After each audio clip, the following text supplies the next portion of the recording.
Started recording. But okay. Everybody know how I start my show off.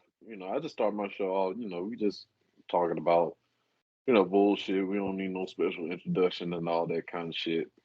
Uh-huh. I just want everybody to just be themselves. Just be your fucking selves and stuff. Cause it feels like more comfortable I am being myself, starting the show, more I can like properly introduce, feeling comfortable starting the show. You get what I'm saying? Uh-huh. For example, watch this. What's up, ladies and gentlemen? It's your boy, your host, Ken Jones, with the show with no name. We back with another special episode tonight.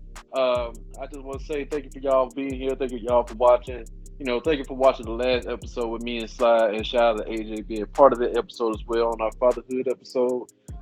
Did pretty good. And for those who watch the show, you know, follow us and all kind of shit. Leave a like, subscribe, leave a comment. Let us know we're doing a great fucking job. Because we work hard for our shit. Take time out of our day to give y'all some good ass content. To speak our mind on some shit that y'all probably wonder what other people are thinking about. You know what I'm saying? So Mhm. yeah, go ahead and do us a favor. It's not that hard. Just a simple thing to do. We ain't asking y'all for y'all money and shit. Just go ahead, hit like and subscribe. And I tell you, a lot much better content is on the way. All right, but as you can see, I'm not by myself. I got my boy, my brother with me.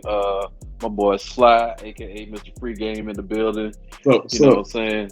Your background still showing. You want everybody to see your master plan? Oh yeah, man. Yeah, man. I had to take the other background off. I was like, man, look, I don't live in Yeah, no law. I said, you know what? Then I noticed on the show, if I go forward and back, I'll blank out.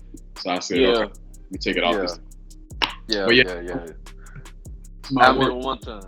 Yeah, I remember one time we had did I'm pretty sure because you watched it because of the previous shows that we did. When you move, when you laugh and stuff, you just out of the scene and all kinds of shit. So yeah, So, but I would say for that type of background is professional. It shows that you're trying to be a master at your work. You know what I'm saying? And that's really something that I'm trying to achieve for myself. mm, Like having a board of objectives to tackle on a daily basis and shit. I try to do the shit on my phone, but my mind just so you know scattered. I would say so on the move. It kind of like it adjusts throughout the day on something happens. So I kind of get thrown off on my daily objectives and shit. Does that shit actually work for you? I mean, yeah, but see, my daily objectives are over there, and this right here, this the stuff I write down for my study material as far as like Oh, things, okay. yeah, that are more important as far as my test, my exam. So this gonna help me like grasp the concept, so I can really know what's going on. You That nigga know, Wall look like he trying to solve a crime. I like it. oh yeah, bro. Shit, I am, man. Trying to goddamn get into this industry so black people can represent black athletes. You know what I'm saying? Instead of giving our bread and our time and our talents and energy to these big companies that wouldn't speak to us if we didn't have a talent or a gift. You know what I'm saying? Yeah, exactly, man. Man, I tell you, dog. Like, I started watching Ballers. I love. That the one. Yeah, man. Like I said, it's just like, man, this is slide shit right here. Cause Yeah, bro. watching that shit, like watching Ballers, you know what I'm saying?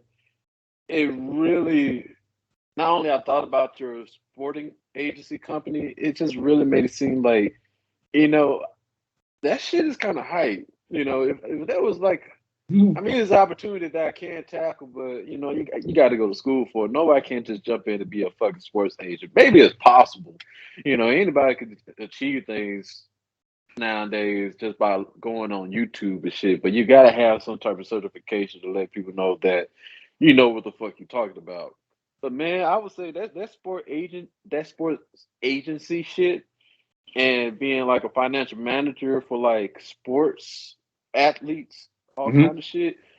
And I was like, I ain't gonna lie, that shit look kind of fun, man. And, I love to be on the edge on some shit. I love the challenge on some shit. You know what I'm saying? I don't know, man. I hope you get to. I want you to reach that level of achievement, just like the ballers. You know what I'm saying? I hope you get there. Once you get there, I get to see that. You can talk about it.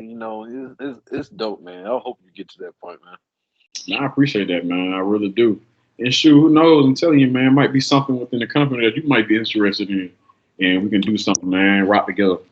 Man, everybody know me. I tell everybody I'm a jack of all trades. Like the type of person I am, whatever you put your mind to, you can achieve it. Bar none. As long as you study and stick to the craft, yeah, you're gonna fall. Yeah, you're gonna doubt yourself. But through failure means success over time. Yes, And sir. speaking of sports, let's go ahead and start off on that topic real quick. You know what I'm saying? A little quick topic. To all the sports fans and shit out there. So first topic I want to jump on, and I'm not surprised this motherfucker wants to stay in the game. Shout out to Tom Brady. He had one argument with his wife and everything over the weekend. He said, "Fuck it, I'm not retiring. I'm coming back." I'm not saying that's true. I'm just saying that he's just saying that motherfucker do not want to be home. That's Yeah. all I'm saying. But as a former athlete, man, I can understand because, okay, going back to, I was working with an 88-year-old man, and I said, bro, you 88 years old, Yeah. why you didn't retire? And he said, man, if I retire and not do anything, I'm gonna die. Oh yeah. So That's every male's fear when they get older. That's every yeah, male's fear. It's like the older you get. Now, I'm not saying don't do anything at all, like just sit your ass down and watch Judge Judy and Judge Joe Brown all fucking day. I'm just saying that, you know, uh, I wouldn't expect like an 88-year-old to play NFL. You know what I'm saying? It's just that I applaud Tom Brady. Keep going. It's just that type of sport. You know what I'm saying? It could be like one hit and that's it. And your age, but and he's done it. He's complete everything, every single doubt to everybody's mind. Can he do another one? Can he keep going? Uh, and shout out to him. It gives a lot of people, insight. Like, despite of how long you've been in the game, it's up to you when you know that you're ready. Because this is something that you love to grow up on. So I can understand for people like Tom Brady to really just drop something that you truly love. That brings you that brings you joy and all kinds of shit besides your family. So hey, it is what it is. That's his prerogative. You know what I'm saying? Uh, it is. But you wanna know what's crazy? Not to cut you yeah. off. Go We ahead. mentioned the 88-year-old. I don't know what movie it was, but it was a guy, he ran a company, and one of his coworkers said, "Hey, boss man, my grandma's birthday is this weekend. What you think I should get her?" And the boss man said, "Well, how old is she?" He said, "Man, she's 80. She's turning 88." The boss man said, "Just get her a casket." I know what movie that is. That's motherfucking Talladega Nights with Will Ferrell and stuff. That's what it was. Okay, Yeah, Talladega. because it was two white dudes sitting in the bar. Yep, you're right, bro. You're right. Yeah, It was Talladega Night. It yeah, was Talladega Night. yeah. Talladega Nights, Ricky Bobby, man, one of the greatest movies that Will Ferrell ever fucking did. Sure. So yeah, I mean, don't get me wrong, man. I I'm putting in work now. That way, I won't be all fragile and frail when I'm 88. You know what I'm saying? And I'm not saying to live a long time or anything like that. God, in God's will that He keep me going that long. So be it and stuff. But I would say, especially at times like this right now, um, you want to be in the best health as you can. You want to be in the best mobile ability as you can. Because I don't want to get to the point where I'm at that age and my kids and grandkids feel like I should be like he needs to be in a nursing home or something. Unless I'm gonna lose my fucking mind or something like that. But that's different. But anyway, at the end of the day, Hold up.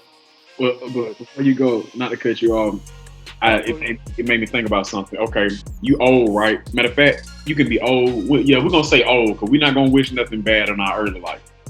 So if you old, I say 100 years old. No, we're gonna say 110. 110 years old, man, and you are on bed rest. You're not necessarily sick. You just can't move. So the doctor say, man, you're gonna be in the bed for the next 5 years. What would you do, man? Like, would you want somebody to take you out, bro, or would you ride that out?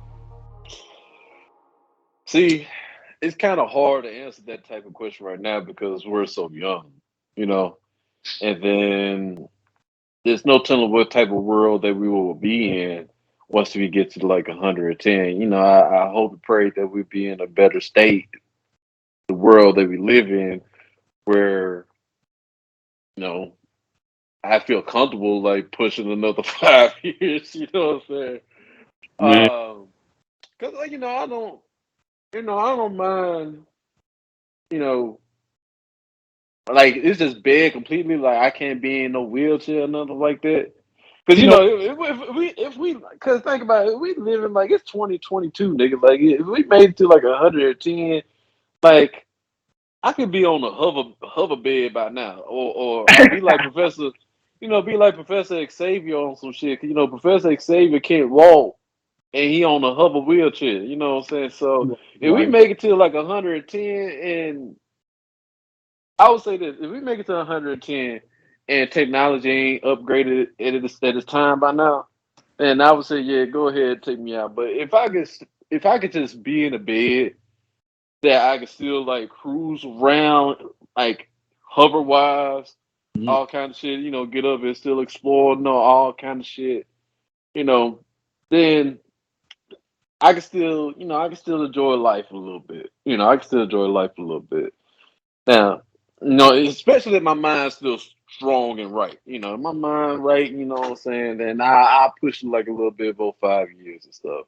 I don't know. There's some old motherfuckers right now that's probably like in their 80s and 90s. They ready to go, and they're like, guys, still ain't taking me yet. I'm on death row, and I'm just waiting on it.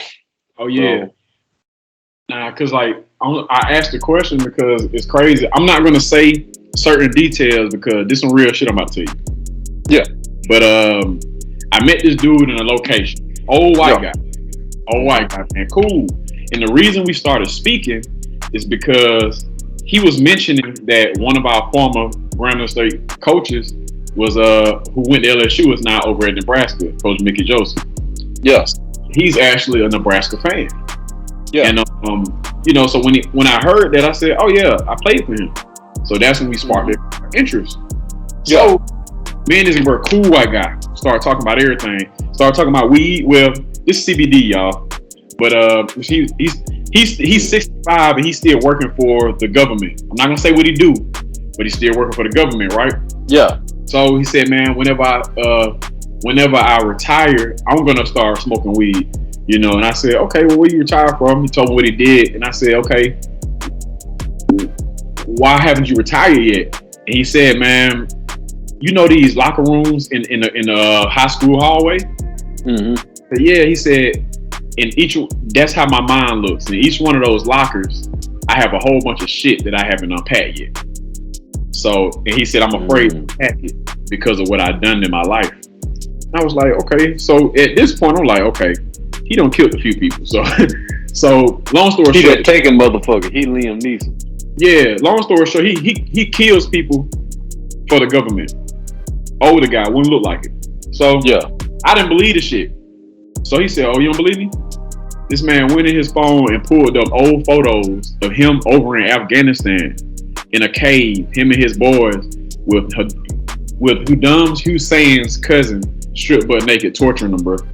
And he was like, He was just telling me all type of stories. But going back to me asking you if you were old and in the bed, what would you do? Me and him talked about that.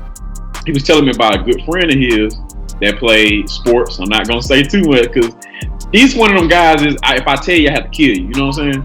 Of And course, I'm yeah. So, hey, you better. Hey, you may want to tread lightly on this information you give out on this podcast. Sir, I don't know you, so and I mean, I ain't gonna live in this spot no more. So, mm, and I got a Glock on me at all times on my bed. Okay, so I know you're a nice guy, but whatever the dude say, if you want to come and find me, I got a pistol on me. yeah, man. Yeah, I had mine on me too, man. But he was a real cool guy, man. His wife was nice. It was nice, man. He had an interesting life, but he was talking about his friend, and him and his Yeah, friend had a pact together that if yeah. they paralyzed or something happens, don't let them live like that. So his Right. friend, who was a standout athlete, ended up cliff diving. When he cliff dived, Ooh. he ended up paralyzing himself. Yeah, as soon as you said cliff dive, my mind went to worse shit after that. Yeah. So he said, man, he got the call. His friend was in the hospital. He survived, but he was paralyzed from the neck down. Yeah. So he said, so I went over there to the hospital, and we talked and we caught up. He said, and I killed him. I was like, what? He said, yeah, man, I killed him because of our pact that we made when we was younger, and I didn't want to see him like that, so he smothered him. And then he named his son after him.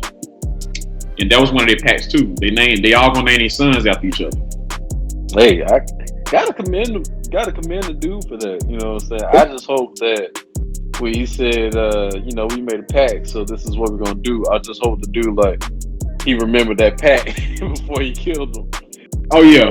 Yeah, it'd be fucked up. Like, wait, nigga, why you kill? Oh, we made a pact. Oh, all right, go ahead then. Yeah. Hey, I mean, it was just weird hearing it, but at the same time, like after That's having a conversation, understandable yeah, I can believe him, and that's what I would want. That's what I told him. I said, man, like pull the plug on me, smother me. Like, nah, we ain't doing that. Yeah, Like, see, it was me and my other friend of mine, co-worker and shit. We worked in the hospital, and this guy was about to have surgery, and he's basically,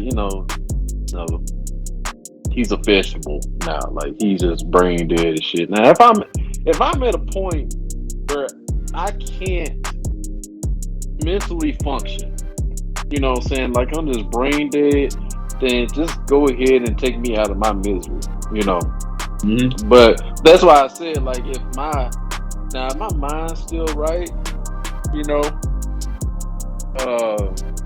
I'm able to talk, to see things and shit. So I can still probably like push a couple of years and stuff. Cause in my mind, it's like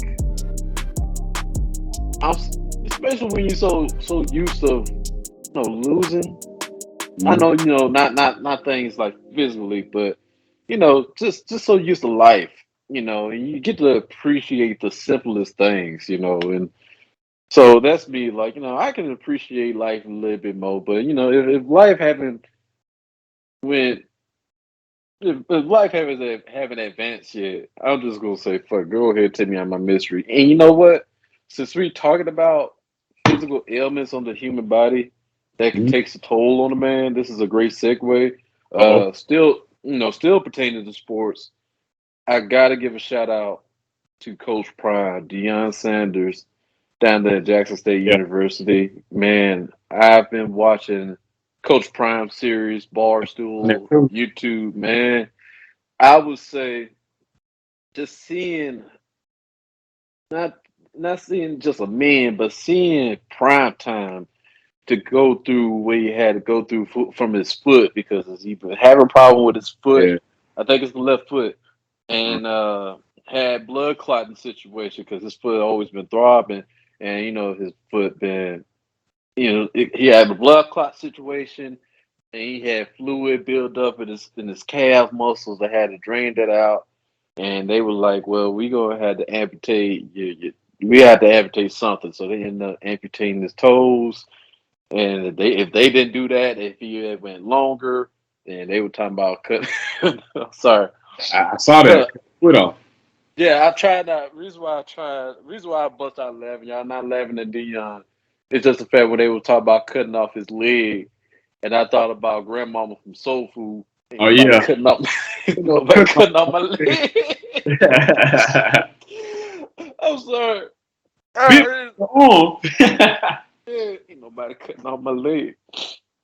So Hey man. I'm sorry, but yeah, I just want to truly give a heartfelt shout out to Deion Sanders, Coach Prime, for what he been through, because for him to say that, and anybody can really feel that pain, because when you go through something physical that you're not able to do like how you used to, it takes a mental toll on you.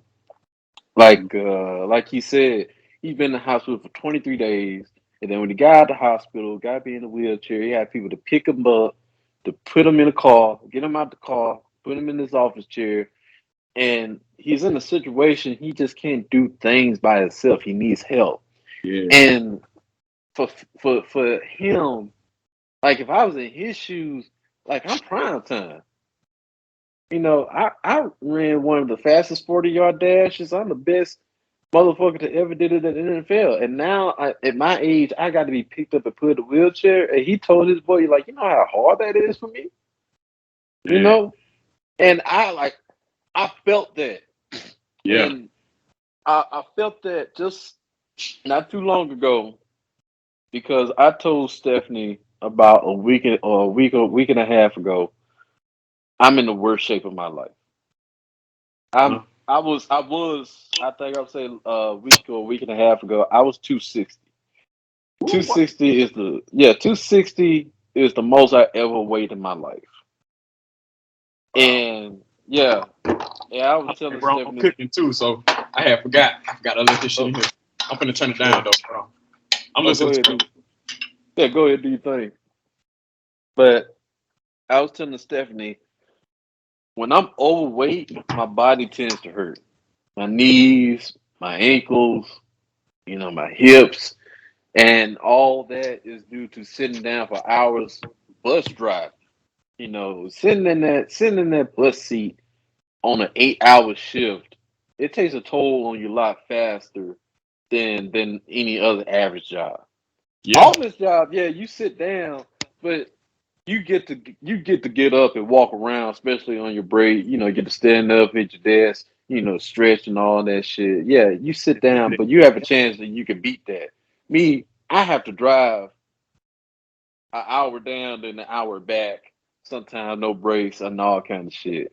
And then I'm not really eating healthy, so it took a toll on me. And what really hit me when I can't hold my baby for a long period of time. I What? can't hold my own child because my back hurting, my hips, Uh, knees, arms. That took a mental toll on me. yeah, bro. You gotta get right, bro. Yeah, Baby so need you, bro. that's why I was trying to beat it before the baby got here. But I end up my girl used to weigh that much when she was pregnant. 260. Now my baby, she 200 down to 190. Mm-hmm. So all that weight that she had, I done fucking gained it. So yeah, like it's just one of those situations like how I used to be back in the day, and I still try to stay part of that piece of my life while I can. And now that I have a child in this world, now I definitely have to push myself to get back to who I once was, because now I have something to protect, and not just her. I got to protect the mother as well. That's soon to be my wife one day. I got a family now, so I got to do what's not just best for me, but what's best for my family as well. Because if something happened to her, I got to be able to jump back to where I once was, because I would be the strong man of holding that household. Strong enough to carry the baby, strong enough to do this and that, A and B. So yeah, like I said, when he was going through that, I ain't gonna lie, that was an emotional episode. So man, um, once again, I just want to say, Dion, Coach Brian, man, shout out for what you do. I'm proud of you for what you do to sacrifice for those boys and your time, man. I would say, I strive to be like Dion. I ain't gonna lie. I strive to be like Coach Brown one day, man, and walk in his shoes. I mean, I can't. He got big shoes. I ain't never gonna be no greatest cornerback. I mean, But I feel what you're saying, man. The character, even the way he recruited his guys, his biggest thing is character. yeah, What's your character, man? That's what a lot of people need to establish before they do anything. Establish good yeah, character, man, because there are more people that judge you off of your character than anybody. So all this yeah, fuck shit that niggas on thinking that stuff cool, man. Like at the end of the day, yeah, it sound cool, but your ass gonna be alone. yeah. You know, And I love how. Sorry to cut you off, it's all good.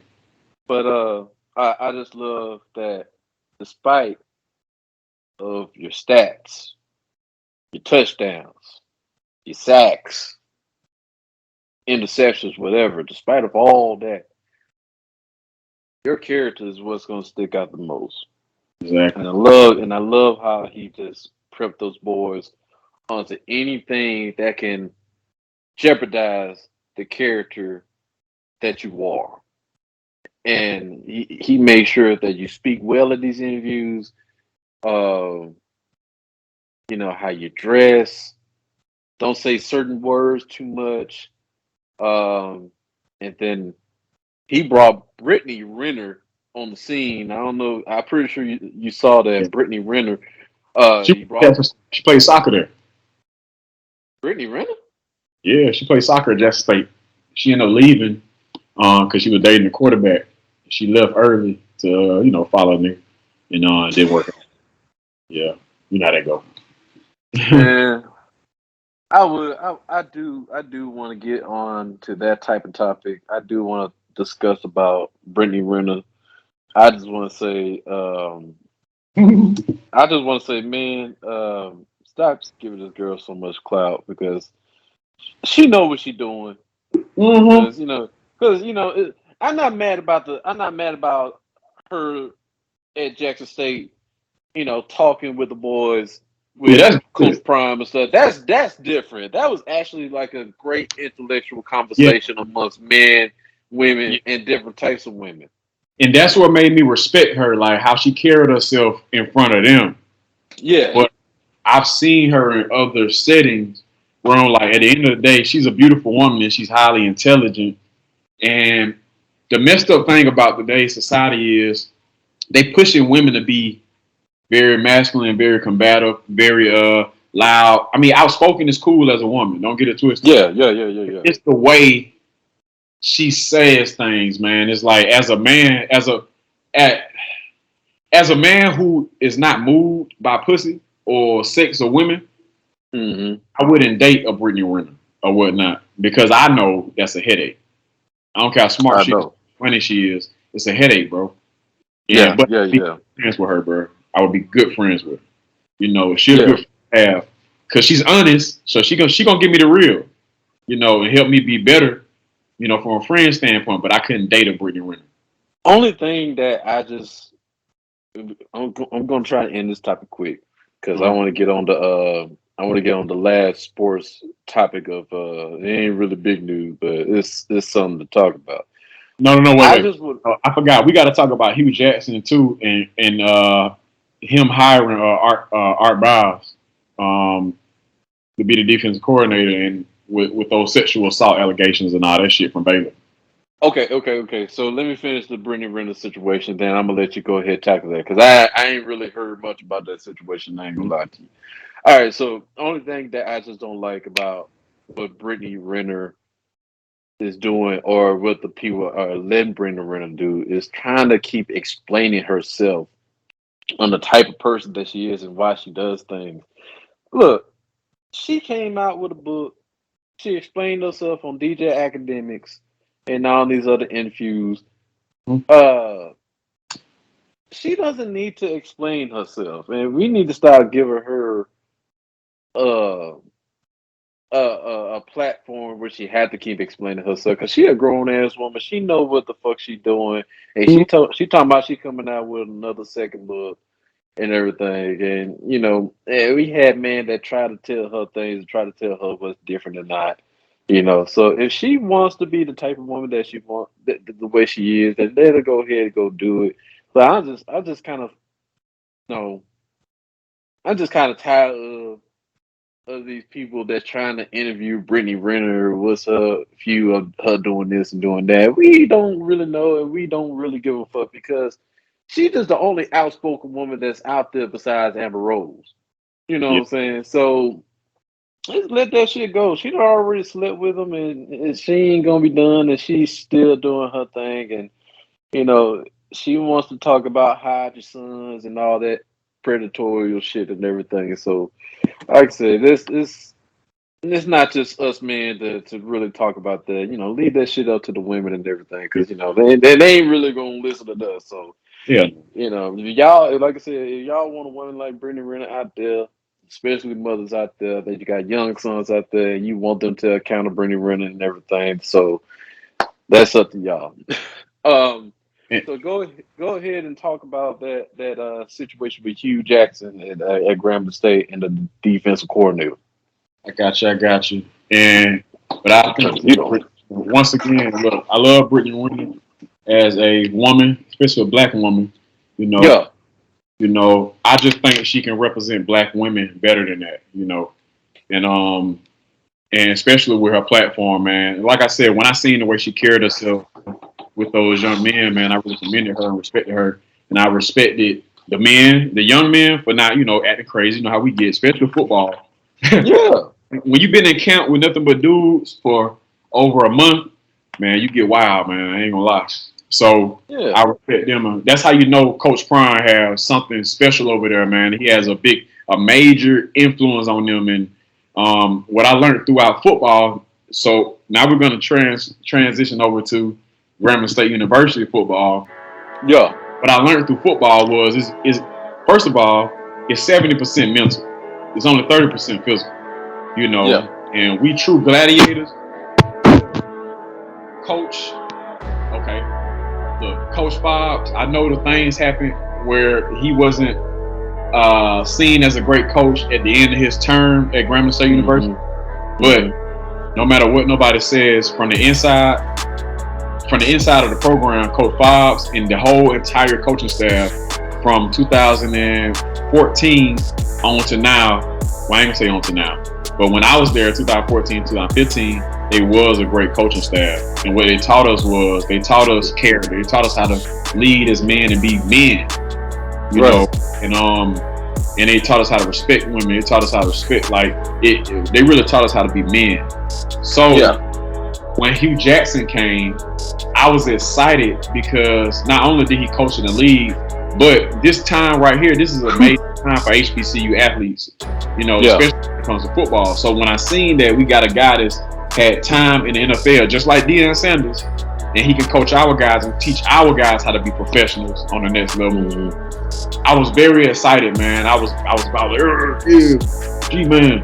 But when I saw, and I was excited when I saw that he made the hire, from the former Baylor coach, and I probably shouldn't say his name, so I'm not gonna say his name. People know. Okay. I probably shouldn't say that, but that nigga may try to sue me for detrimental care. I don't know. I'm a fly nigga, man. So everybody. I don't know, man. Hey, do whatever you think is still safe. Yeah, man. I got a major influence on the world, man. So I don't want to do too much. But what I did learn from that, I was excited at first, and then I started to kind of research, and I saw that Doug Williams, another former Grambling athlete and former Super Bowl winner, and Hall of Fame and head coach of Grambling State University. He had said that he don't want to support Grambling anymore because of the I'm gonna say his name. The former Baylor coaches hire. Yeah. Researched it. And when I researched it, I was like, wait a minute. This man was let go for sexual assault, you know, Oh inside the shit. program. And basically, I'm not gonna say he was doing certain things, but what I will say, and to be honest, this happens in all these colleges, bro. Oh Like, so yes. we're not gonna get it twisted. We ain't gonna act like Baylor the only, college that's Hmm. doing it and letting guys get away with raping young women. Of That's course. not. So when I just want to know, why did Hugh Jackson hire, or Grambling even back this shit? Right. Because it's like, why would you do that? Because guess what? If Hugh Jackson had, if the tables would flip, he wouldn't hire Hugh Jackson. You know what I'm saying? Because Right. in that case, when Hugh Jackson didn't have a good season, or what's up, bro? The most winningest season, or he Yeah. didn't seem as successful. Which I'm not even gonna put all that on Hugh Jackson, because it's politics in the business. It's a dark business. Hmm. Whenever he stopped coaching, what up, what up? Whenever he stopped coaching and put, and wherever he went, he didn't get hired to go coach at Baylor. You know what I'm Right. saying? He didn't get the opportunities of school. So what were you drinking to make you say, I'm gonna hire this nigga that's been accused of letting niggas rape females, bro? Like, when you're supposed to be teaching these men how to protect women, be good men, be professionals, Right. and be accountable for their decisions that they make. What's going on, Spring, man? We can't hear you. It's gonna take him a minute. Can you see him? We can't hear you. Y'all can see him. We can't hear you.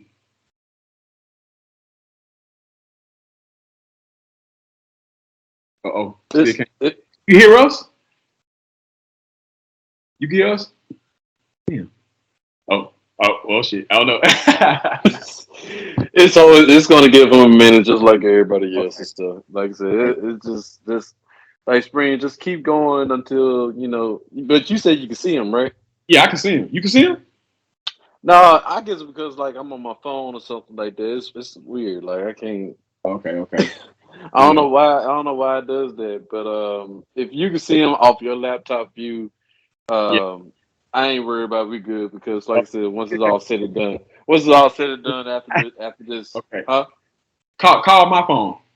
I still got the 678-457 number. Matter of fact, I'm about to text you. Yeah, Yeah, I ain't don't gonna. call me. Don't call me Yeah, because yeah, I'm don't on call Skype me. on my phone. Yeah, just text Sly. Yeah, I ain't gonna say my full number. Yeah, because you know people looking for you. Yeah.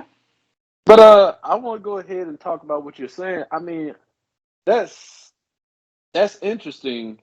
I don't know.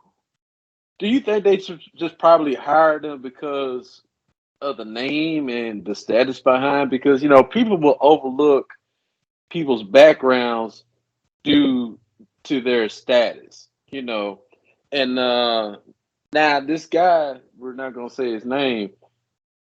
Now, was he fully charged with sexual assault, or was it allegedly? It was players. He was kind of, he was allowing players to do that and turning his head. Man, fuck that shit. Hey, Art Browse, man. Whatever the nigga name is. Artie You did Browse. say his yeah, you did see his Yeah, I name not did too say it long earlier. ago. I did say it earlier, but I was like, damn, should I say that? Let me make sure. Let me see it. Art Bios. Yeah, okay, right. Yeah, Art Browse. Yeah, man. Let me see. Okay. He said, I still have you. So, okay. Why is tripping, but I'm trying to jump in from the phone. Yeah, he said he don't know why it's tripping. He's trying to jump in from for his phone. What you Shit. say? You said what? What Spring said? He said he don't know why it's tripping, but he's trying to hop in from his phone. Yeah, because, we had our little trouble earlier, too. Okay, it appears that he done started another meeting. Uh-oh. Yep. Yeah, he's in the wrong meeting. He done started because I saw a thing that popped up. Let me So tell him. let me no, not that one, Springs. Hold on. Let me send him the link.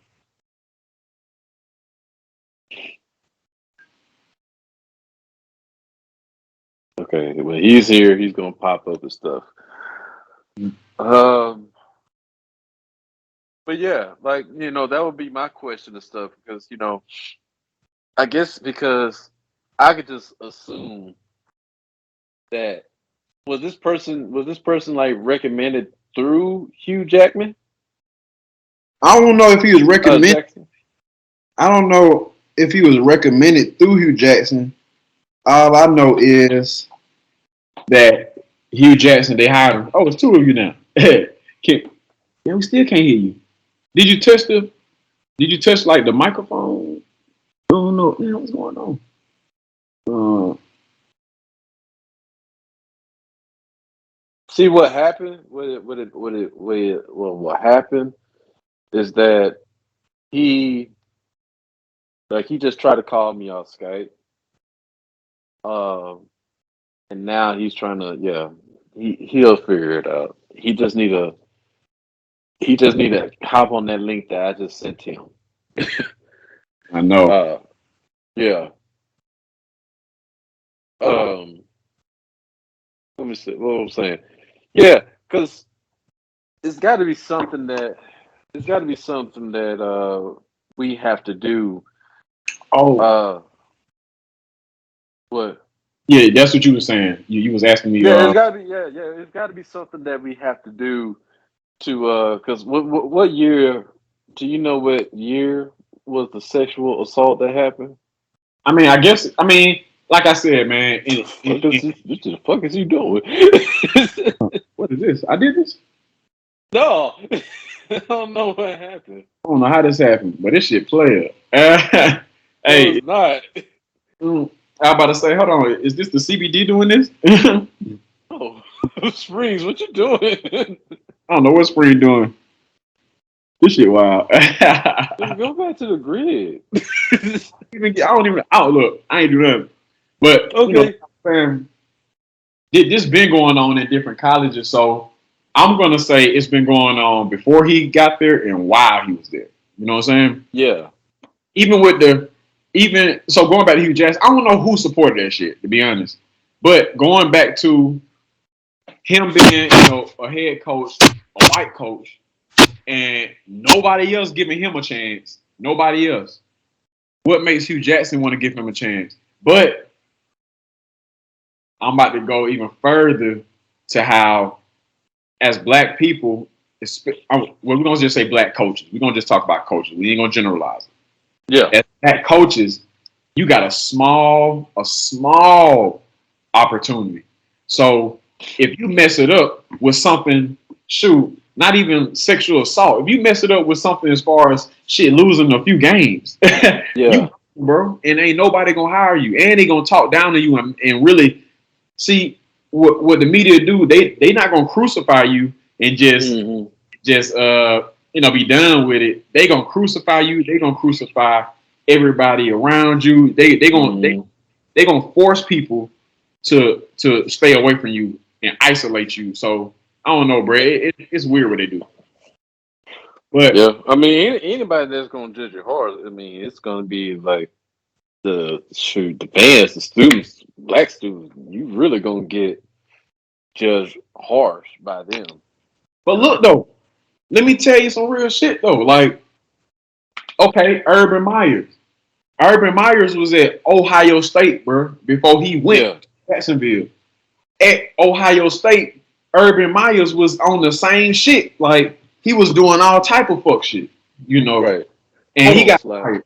Hold on, Slash. Springs, whatever that you doing, you just need to exit out of the Skype app. Because you got about 4 different nail bonds on this screen right now. You just need to exit out and just press that link and don't do nothing else.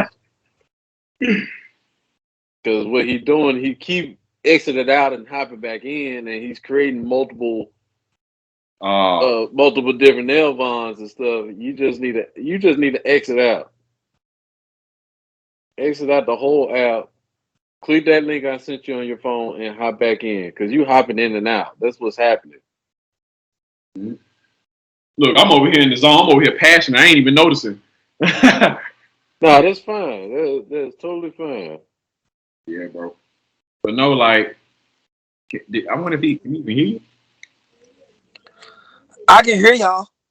Oh, there you go. Y'all can hear me? Okay, Yeah, we can Oh hear you. my I can hear you now, god. but we can't. But we can't see you. Oh, there it is. There we Oh, go. Can y'all hear me? I can just Yes, see his head, bro. Like, Y'all can hear me? it's like a head yes, up, bro. You see that? yeah, Hey, this shit, wow. Y'all can see me? yeah. Can y'all? Yes. We can Yep. see you and hear you. Let's go! Ah! Alright, my bad. Sorry. Alright. Yeah, you all right. But This when you do like how you did earlier when you start off. Yeah, hey man, welcome to the just like Hello everyone. I This is tried. Elvine, Wave God coming to you, Well, I full was, expressions. yeah. but Slider ruined it, the fucking surprise and everything, because that's what I was gonna do. Like I was gonna hop in organically with it and stuff, but Slider, go ahead and finish what you were saying about this dude. What we were talking about, Springs. Um, I don't know. You pretty much got the gist of it, but we just received, but not just received. We're receiving information on Hugh Jackson, our head coach of Grambling State University, done hired a defensive coordinator. Yeah, Uh, I saw what's his that. name, Sly? Art Brown. Oh, you heard about that too, Spring?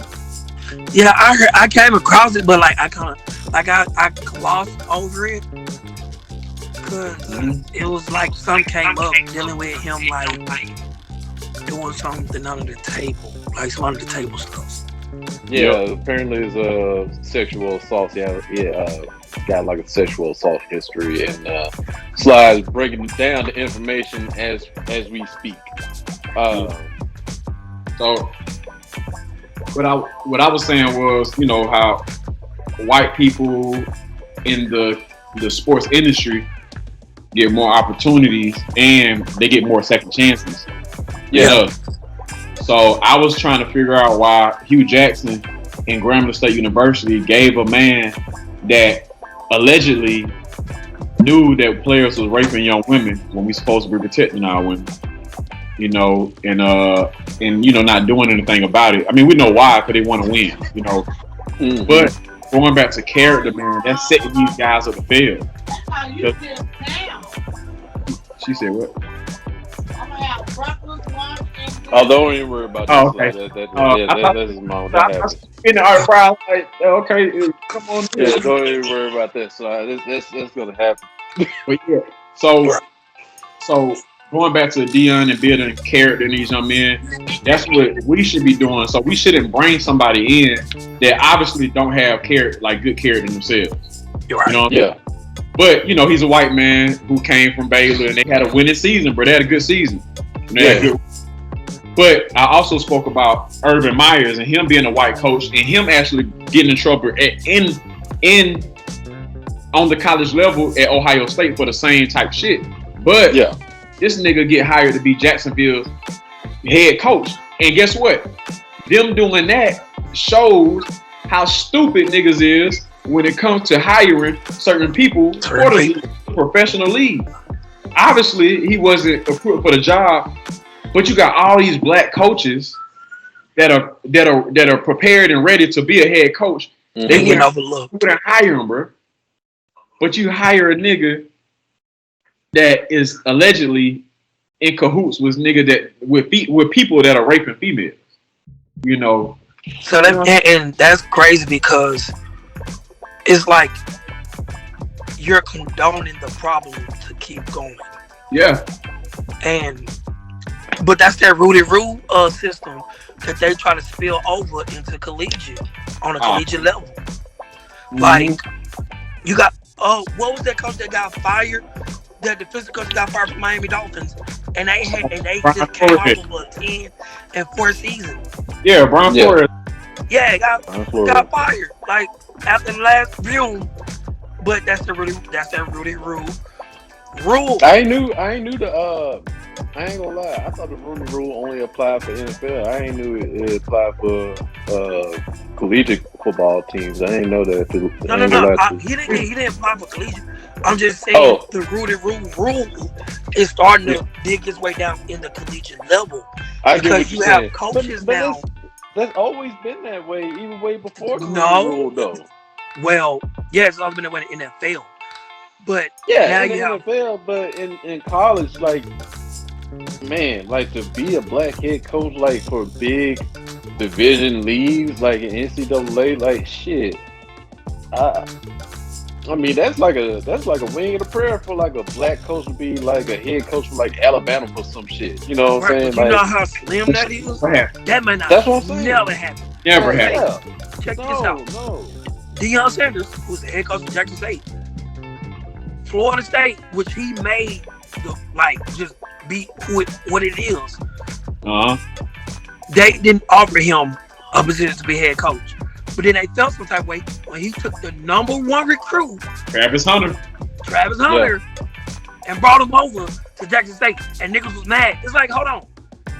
Y'all Don't get mad mad now. Don't for get mad not now. giving me the opportunity to make Florida State better because I played for you motherfuckers. And I made y'all better because I was there. But you mad because I took the number one like person in the league, bring them over here with me because we have something in common. I mean, we ain't gonna say what it And is, I can bet you, but we have something in common. And and y'all I mad. can, I can bet your bottom dollar, motherfucker. That would not be the last time. It will be other times. So Cause that you're Jackson State, so football team is fucking bro. I've been dominant. watching, bro. I've been watching since he when he first put the hat on. You heard me? Yep. Been watching it Yep. ever since, bro. It's like a whole documentary, and it was Hugh Yeah, we were Jackson. just Like talking I about watch it. him on I'm an Athlete.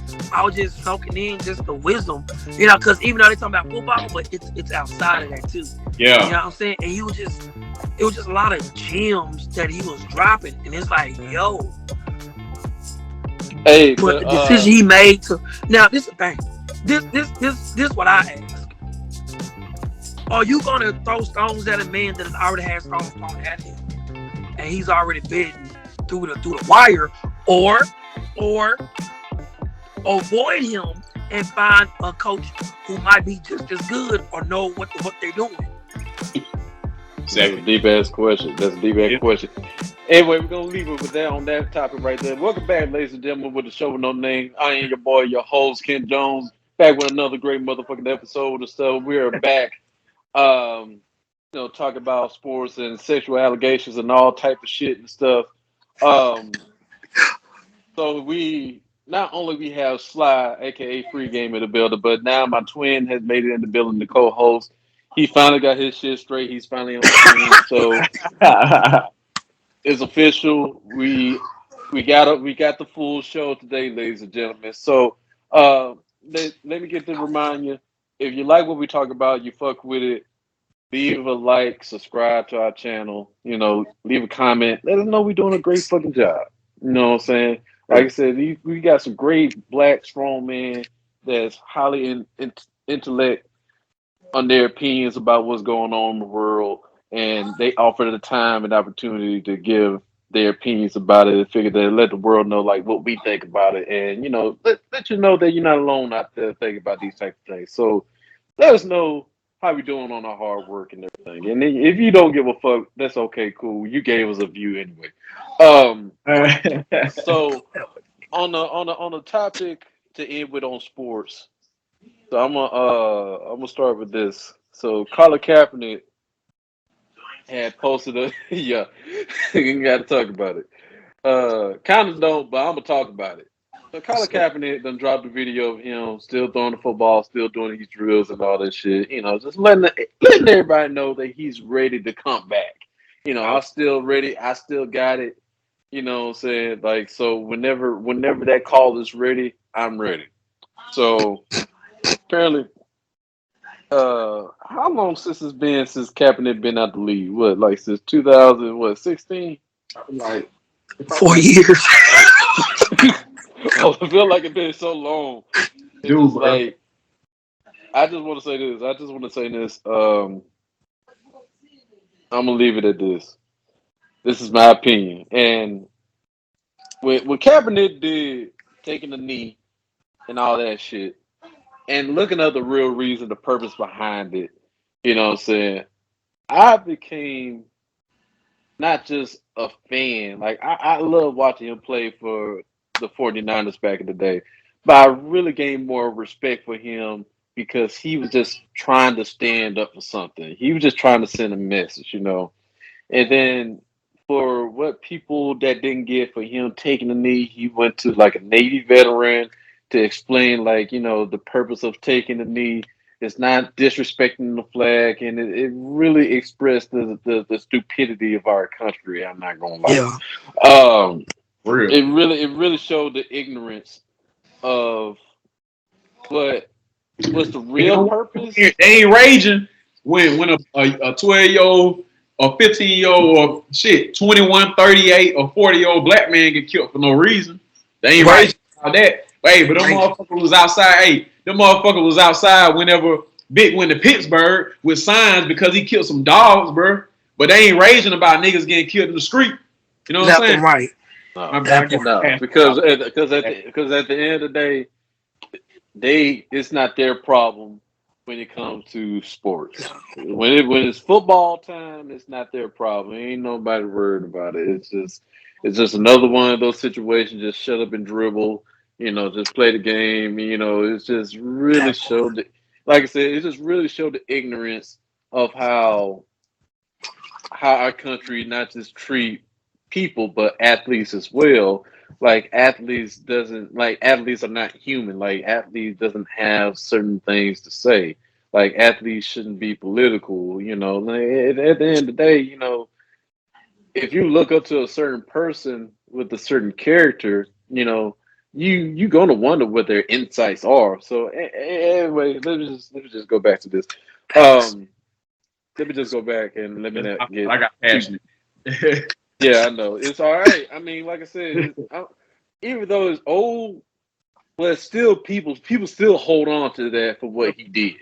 You know, uh, I would say, like I said, I respect it, and but time passes by, and then Kaepernick has been given opportunities to come back into the league.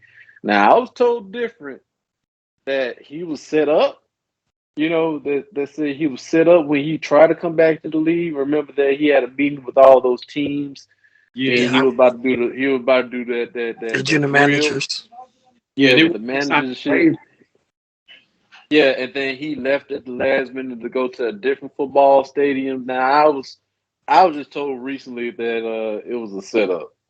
You know, Yeah, you want to know crazy? was it? I Well, mean, I'm gonna tell you the give me so before I get my whole opinion about that, let me ask y'all this question because maybe it's a certain part of this story that I didn't hear about. You know, so did Kaepernick fully explain why and was he set up when that day had happened? Does He anybody did. know that full story?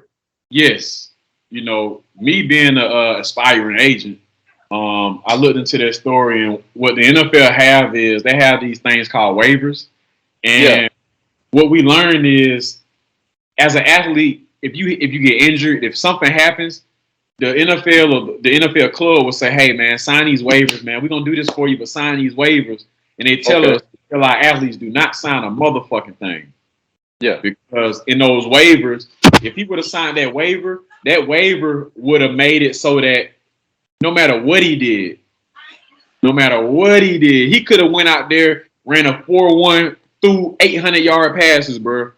And if he would have signed that waiver, he would have fucked himself or Hmm. whatnot. So they were so concerned with him signing those waivers that whenever he did go to try out, he was at another location, but he ended up coming to this location, which is on my side of town, which I'm south side of Atlanta, Clayton Yeah. County. It was at Charlesville High School. Hey, yeah. this the same football field that I played on. It's the same track that I broke the Clayton County record in the 110 hurdle. Sylvester Basin, look me up. But so I Google me. fucks with Colin Kaepernick. Google me. Tell 'em. I fucks with him, but I fucks with his agent, and you know what? Let me stop saying fucks. I rock with his agent because his agent actually gave a fuck, and his agent is not black. You know what I'm saying? Yeah. So his Yeah. agent was smart enough and had more empathy and compassion and actually seeing Colin as a human being to say, no, we're not signing this because we know you good, we know you the shit, and they gonna fuck you over anyway. You know, so what Colin and his team and his camp wanted to do was fuck the cameras, fuck all that. We're gonna bring all our own shit. So nothing can be edited, nothing can be misconstrued. Right. I And feel that. but they wasn't gonna hire him back anyway, bro. It's like the Rooney Nah, they Rule. wouldn't. Going back to the Okay. rule that you brought up, the Rooney Rule is giving these clubs, Atlanta Falcons, North Carolina Panthers, New England Patriots, those clubs, giving those clubs incentives to not hire. Mm-hmm. Well, yeah, hire, but they not really trying to hire these black They coaches. give them a chance to interview, but they still, it's still It's an automatic nepotism that, no. yeah, Yeah, it's still automatic no and nepotism that's still involved and everything. It's just put yeah, it on paper that like, yeah, we yeah, interviewed this guy and everything, so we gonna think about it. That way, they have a record of it that they did yeah. interview a person of color. But then at the end of the day, to Brian Flores' situation in Miami, and then try to get on with another team, the Patriots. Bill Belichick ended up texting the wrong Brian, Yep. and Brian didn't happen to be getting interviewed. Yeah, like, hey man, just let you know you got the job. I did. I ain't coming in for no interview, but I appreciate it. Oh Right. shit. I Yep. So Yep. want my butt in there. yeah, so that's what I'm saying. Like the NFL, man, like, or just trying to be a coach, period, in any type of collegiate sport, it can fuck you over Yeah. either way. So yeah, so thank you for that, because I mean, I guess because I'm so focused on undisputed, I don't really focus on first take and stuff like that, and it was just like a. And it's just like an up and down thing with Kaepernick, and I know that it's something that I probably don't fully understand, so that's why I asked y'all the question, like, okay, did this part really happen to where it wasn't going to work out for Kaepernick either way? So, because I was But going to say, because I appreciate that, because I was going Watch to say, Heidi. It's time to get in the bed, okay? I will say Give me a this. hug before you go to bed. They didn't the did they NFL did did they did not they, did they let me ask this question: did they not explain that part of the story on these other sports broadcast platforms? they did, but you already know they're only gonna give you from their point of view. So it's still like on the outside looking in. Even though they have the information, they have the stuff like on paper, but Yeah, they're still gonna give you their insight on what shoulda went down and not what actually went down. Now this is the thing, and this is gonna take the board from under everything. The NFL did not think that Colin Kaepernick was gonna be bigger than NFL, and Colin Uh-huh. Kaepernick became bigger than NFL towards the yeah, end of 2019, 2020, and leading into 2021. Colin Kaepernick was the face of, Bro. was it Nike or Adidas? Nike. yes, That rarely happens. When that's like putting P Diddy. That's like putting P Diddy's face on the face of Tom Hilfiger. It ain't gonna happen. hmm, But it's the fact that they even got him as a commercial, and then to be a sign of black hope. You know what I'm saying? Which sometimes race is bigger than football. You know what I'm saying? of course, So the fact that Colin Kaepernick was like a public figure during the harsh situations dealing with the world as us as a race and football that he was struggling with, he was bigger than football. And hmm, a lot of white people, they hated that. The NFL clubs, they hated that because before that hmm, happened, Give me some more tissue so you blow your nose. who was the biggest thing in NFL? Tom Brady, the Patriots. yep, But he lost. Then NFL took a dive. Then he went to Bucks. It went up, but it ain't go like it was when he was at the Patriots. You know what I'm saying? Okay, yeah, So yeah, yeah. other than Tom Brady, other than the other 32, well, we're going 45 quarterbacks because you know you got second string quarterbacks. Colin Kaepernick was bigger than the NFL. The fact that we had sports analysis talking about Colin Kaepernick and he has not put not one foot on the field tells you everything you need to know right there. Oh But the yeah, NFL because wanted because him. because because the way not just what happened, but just the way how he left, How he, yeah, and and how how the he held his situation, ground. yeah, it's Right back. okay. Go ahead, do your thing, pimp. Go be a father, man. But Uh, yeah, yeah, it's a very unfortunate situation. very. Um, and like I said, it's just maybe it's like some type of insight that I was missing out before I was gonna say because I was just gonna say like I guess I can still say it, Yeah, you can see. but Yeah, yeah, I can still say it. But I was gonna say like it was his fault, you know, like if you don't I get these mean, yeah, kids, yeah, if it if you don't was. get, yeah, I'm like it's still your fault for the fact that of what you did. But now for what Sly and what you telling me, I can understand why because it just felt like either way, it ain't gonna fucking matter. You know what I'm saying? Like I Yeah, could do this, I could do that. I can run a 4.0. Like I said, once I signed this waiver and everything, it just really shows that I was actually just here just to show y'all what I can do. yeah, but But that's what it was, but though, twin. I'm not gonna get picked. I didn't. Yeah, okay. So I can understand that. I mean, But see, with Colin Kaepernick though, I feel like he knew. And I feel like even though he was trying to get back in, I know for a fact, back in his head, he know for a fact that I'm probably not gonna get back in the NFL because anytime somebody changes the NFL and then try to come back, not usually just changes it. You challenged it. you challenge them. You know what I'm Yeah. saying? But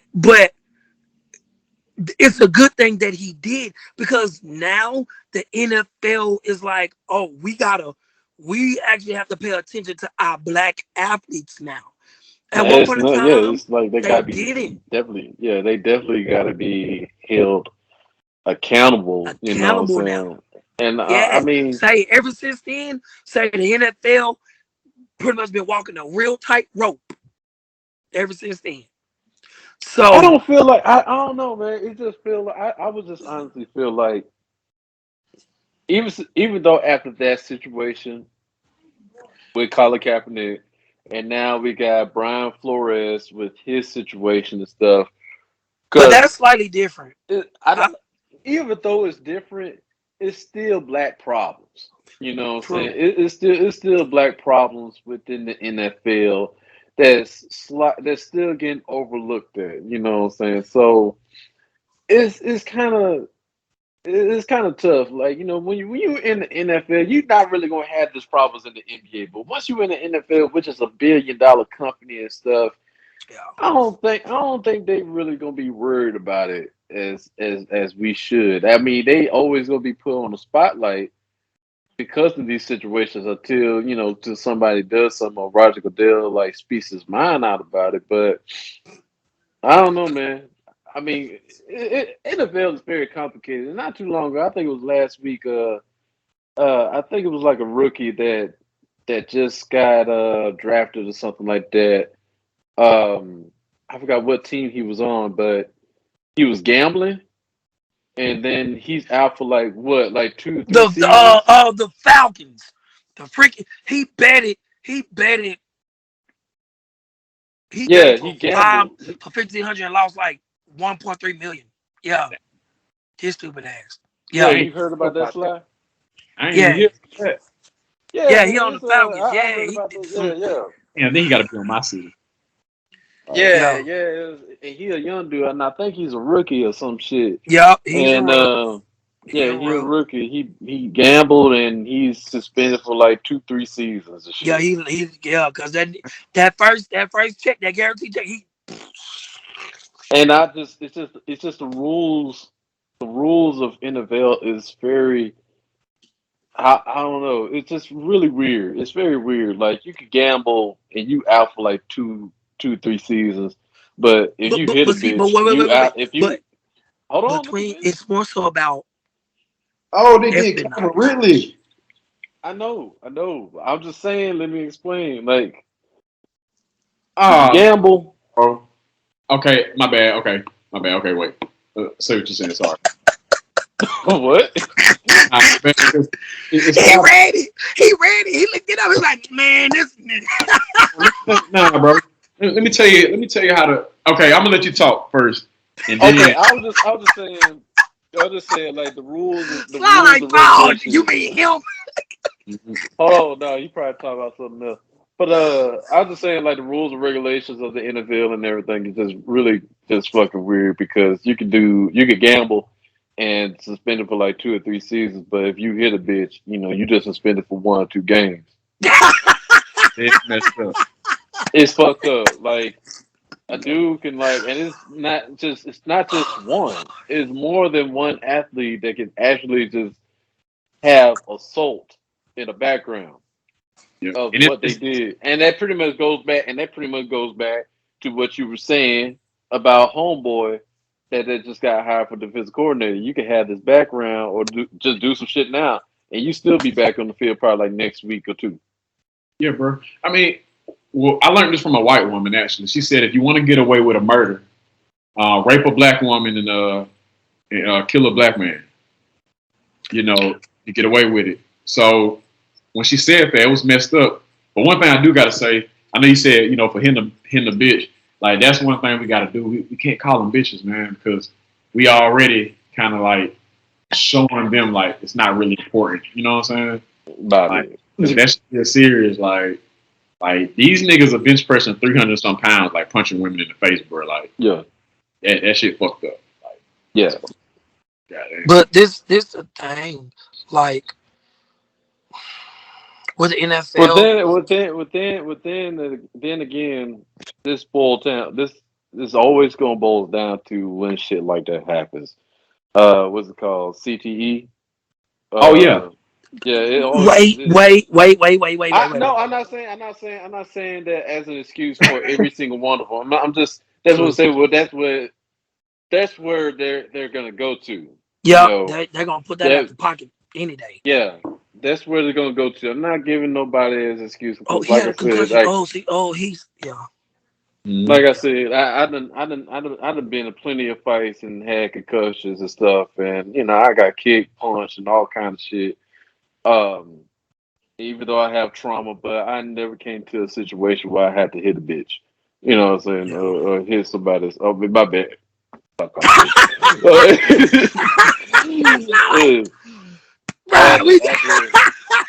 Hey, I was like, bro, you need to say. hey, My bad. But Oh, I'm finished. but I wait, had to. wait, wait, but wait, but hold on, but Sly, hold up now. Now this is the thing. Now this is the thing. I'm with you on that. I don't call women out of their name, but you got a lot specific. Let's keep it with us, cause I let's not say our women, cause then black women be like, oh, they'll sell out, they'll care. This is the thing. I was just talking with my sister about this last night. We live in a world now where everyone wants to be on top. No one wants to lose. No one don't even want to look like they're losing. And everyone wants to be like adored, chased after, valued. You know what I'm saying? So it's bad enough that a lot of our women, our black women, have taken on the narrative of being, oh, I'm independent and I got money. That's cool. We love that as black men.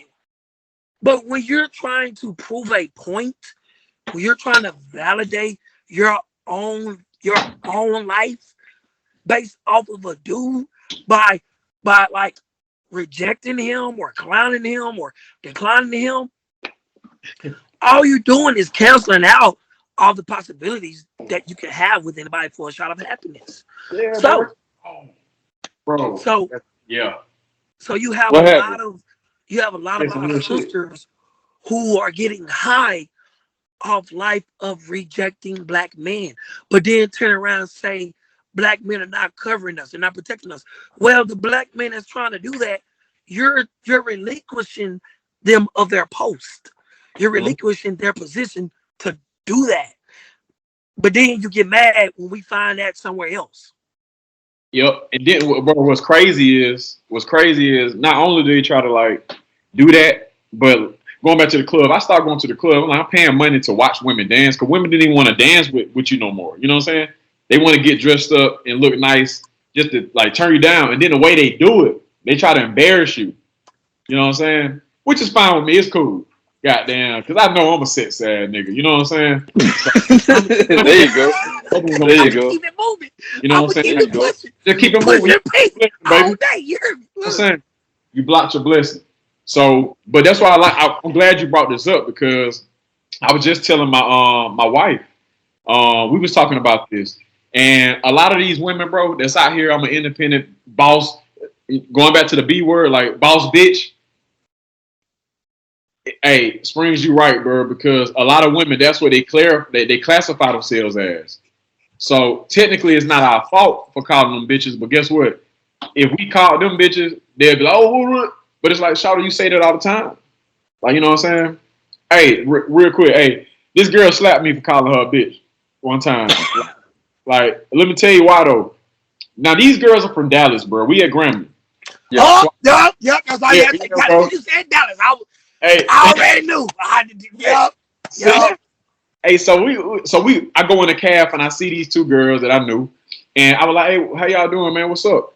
And Shawty said, don't say what's up, my name, insert her name. I ain't gonna say her name. She told me to say, what's up, bitch? And I said, I didn't even say that to her though. So I asked, I I looked at her friend from Dallas, and I knew this girl because we ran track together. I said, hold on. So do you prefer to be called a bitch too? Bro, she slapped me so hard, bro. Goddamn. Of course I took it. But that was a serious question. Like, Yeah, Yeah. it was. But I mean, but because that's the problem with here, a lot of these women, bro. If because you was to take and tr- drama and trauma out of the equation, what do they got? Nothing. they'll be well, happy, let bro. me, let me, since y'all done said, since y'all done said y'all piece, let me go ahead and say my piece and everything, All because right. because everybody have their own uh ways of expressing uh terminology when it comes to defining a person, place, or thing. Like I said, it's just I don't have no excuse. Like I said, I apologize. Like I said, if it's offensive, you know, like I said, it just came off from where I'm from and all that kind of shit. But I'm work on to be a better person. So I was raised by women, and I don't really call women in front of their face bitch. I would Yeah. just say if they did something if they have done something to me to make me upset, I still would never say it to their face, but I'd still go off and call them a bitch. You know, I don't call women bitches, bro. So, we know you You're don't. not by yourself in that. I know. Yeah, I'm just, we know you. just since I got this deep. Now I feel like I had to say something. Since I got this deep, and everybody giving off a deep conversation on women's and bitches and stuff, and I just see there's women and then there's bitches, just like there's black people, then there's niggas. So as And either there is way, a It's difference. true. yeah. There is a difference. Anyway, but since this is another great segue to the last and final bonus. I want to say bonus, but I want to say this is a great segue to one huge topic that I'm going to end with. Since we're talking about protecting our black women and our black culture, this is what I want to talk about, and I'm going to start off by one by one. Who affected the black culture the most in the most negative way? Who affected the black culture the most? So I'm gonna start off with two people on two different rounds. All right. So the first round, I'm gonna start off with this. Who hurt the black culture the most? Jesse Smollett, Kanye West. Wait. Sly, you got this one. Sly, you got this one. Okay, I'm You just got saying this because one. like, let me explain why. Let me explain why I feel like we should talk about this because I feel like we do talk about it, but I don't feel like we talk about this enough. Um, One thing about our culture and everything, soon as somebody stands up proudly represent us well, we stand firmly behind that person, right? Because it is so hard for a black person to get to where they at now, especially where they from, where they've been through uh institutionalized and all kind of shit. You name it. You know what I'm saying? But when you have somebody that's the face of something, you know what I'm saying? Somebody that we can look up to, maybe you still do, you know, and then some off the wall shit happen. Now you just be like, oh my god, like fucking why? You know, like Right. and Damn, all you man. can do, yeah, You gonna make me answer this question, man? Yeah.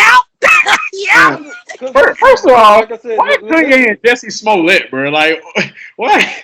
Why? let me explain why. Let me explain why. I thought you were gonna All say right, like Bill Cosby, R. Kelly. Uh-uh. no, That's even no, see, worse. don't ruin That's it. even worse, Sly. See, don't That's ruin even it. worse. See, Uh, don't ruin it. Don't ruin it. See, this I is what know. makes the show good. This is what All makes the show right. good. Like I said, this is I step up to the plate. yeah, and this is something that this is just from our opinion. Uh, And I know, like as soon as somebody see this person on social media, on TV, and you're like, God damn, man. And you're like, This what's wrong, man? I don't want to talk about it, man.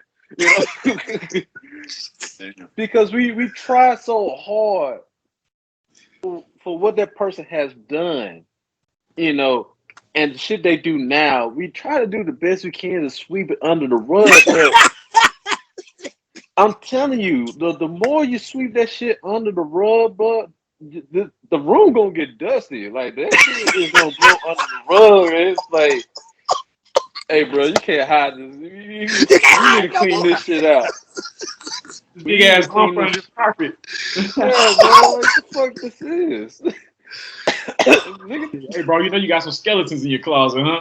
exactly, bro. Like I Remind said, me. You like I can't hide said, none of that. like I Damn. said, man.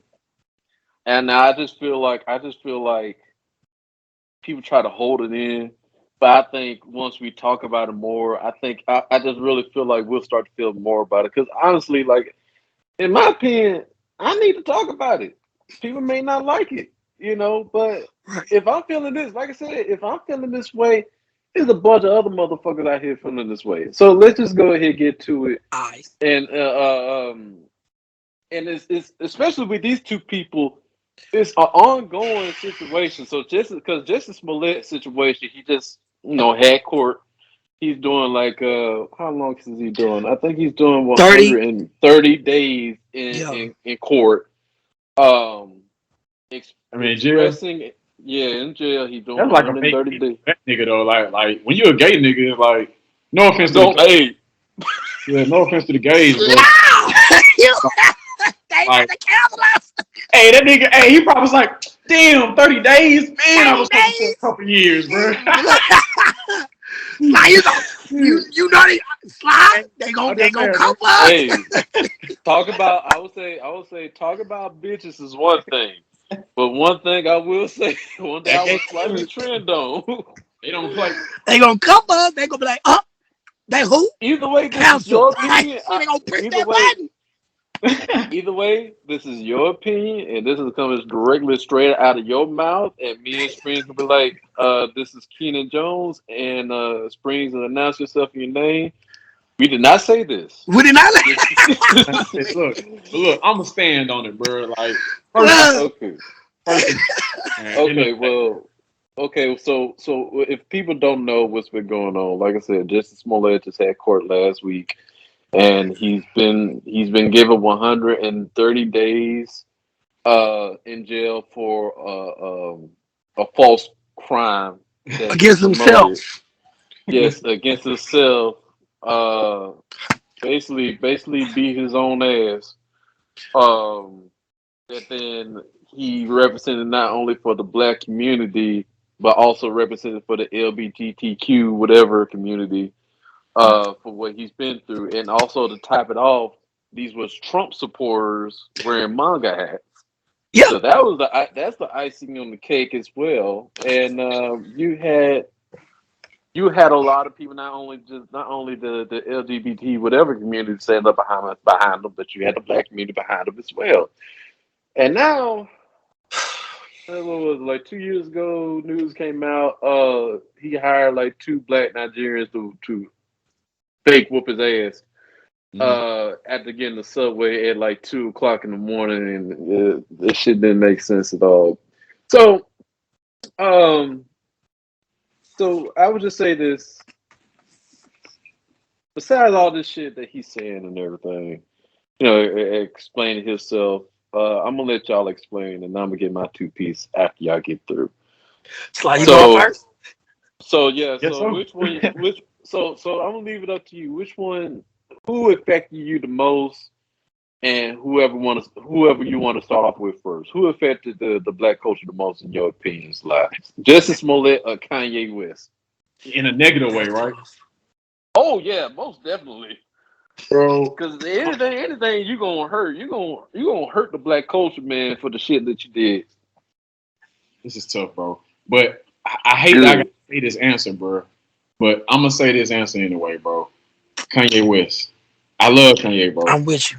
Yeah. But this is why I say this.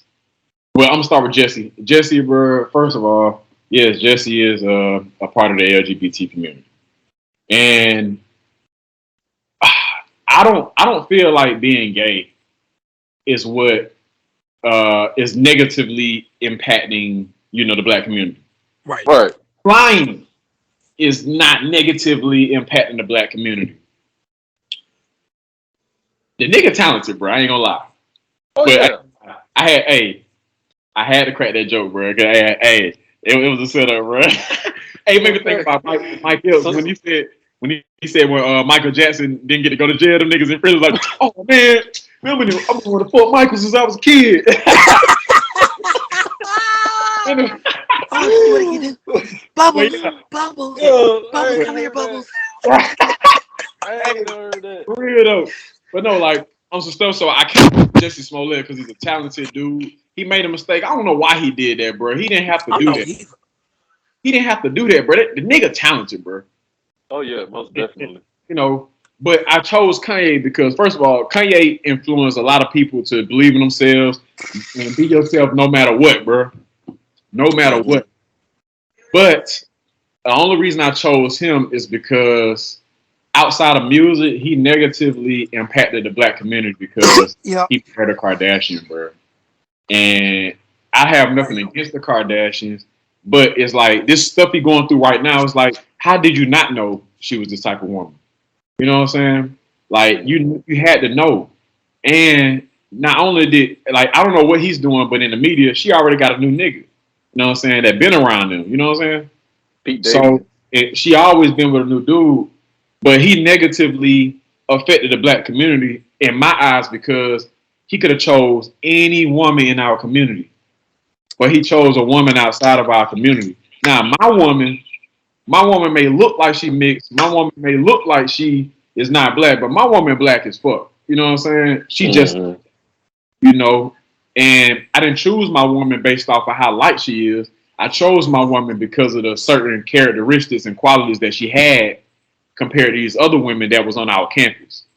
Going back to women tricking themselves out of their position because these social media women are telling them that it's cool to be by yourself, independent, whatever, disrespectful. And lonely. Exactly. They long, bro. See? Hey, stop! Say that shit! Say that shit, bro. Look. Those women are messing up our women that's in our generation and below us. There bro. you go. Facts. So, I'm going to say those demons. We going to call them demons, bro. I'm with you. They affect what they are, man. You know what I'm saying? Them Jezebels. Huh? Them Jezebels. Them Jezebel. There you go. Them Jezebels. Succubus. Hey, so That's the only reason I choose Kanye, bro, because it's like you have all this money, you have all this influence. You could have easily picked anybody. Right. And But you chose, to be honest, I feel like any dude that go off and get rich and leave a black woman to get with another race, it's like, why? it's a cop out. It's a cop out, bro. And it's like that's when I kind of lost the respect that I had for Kanye.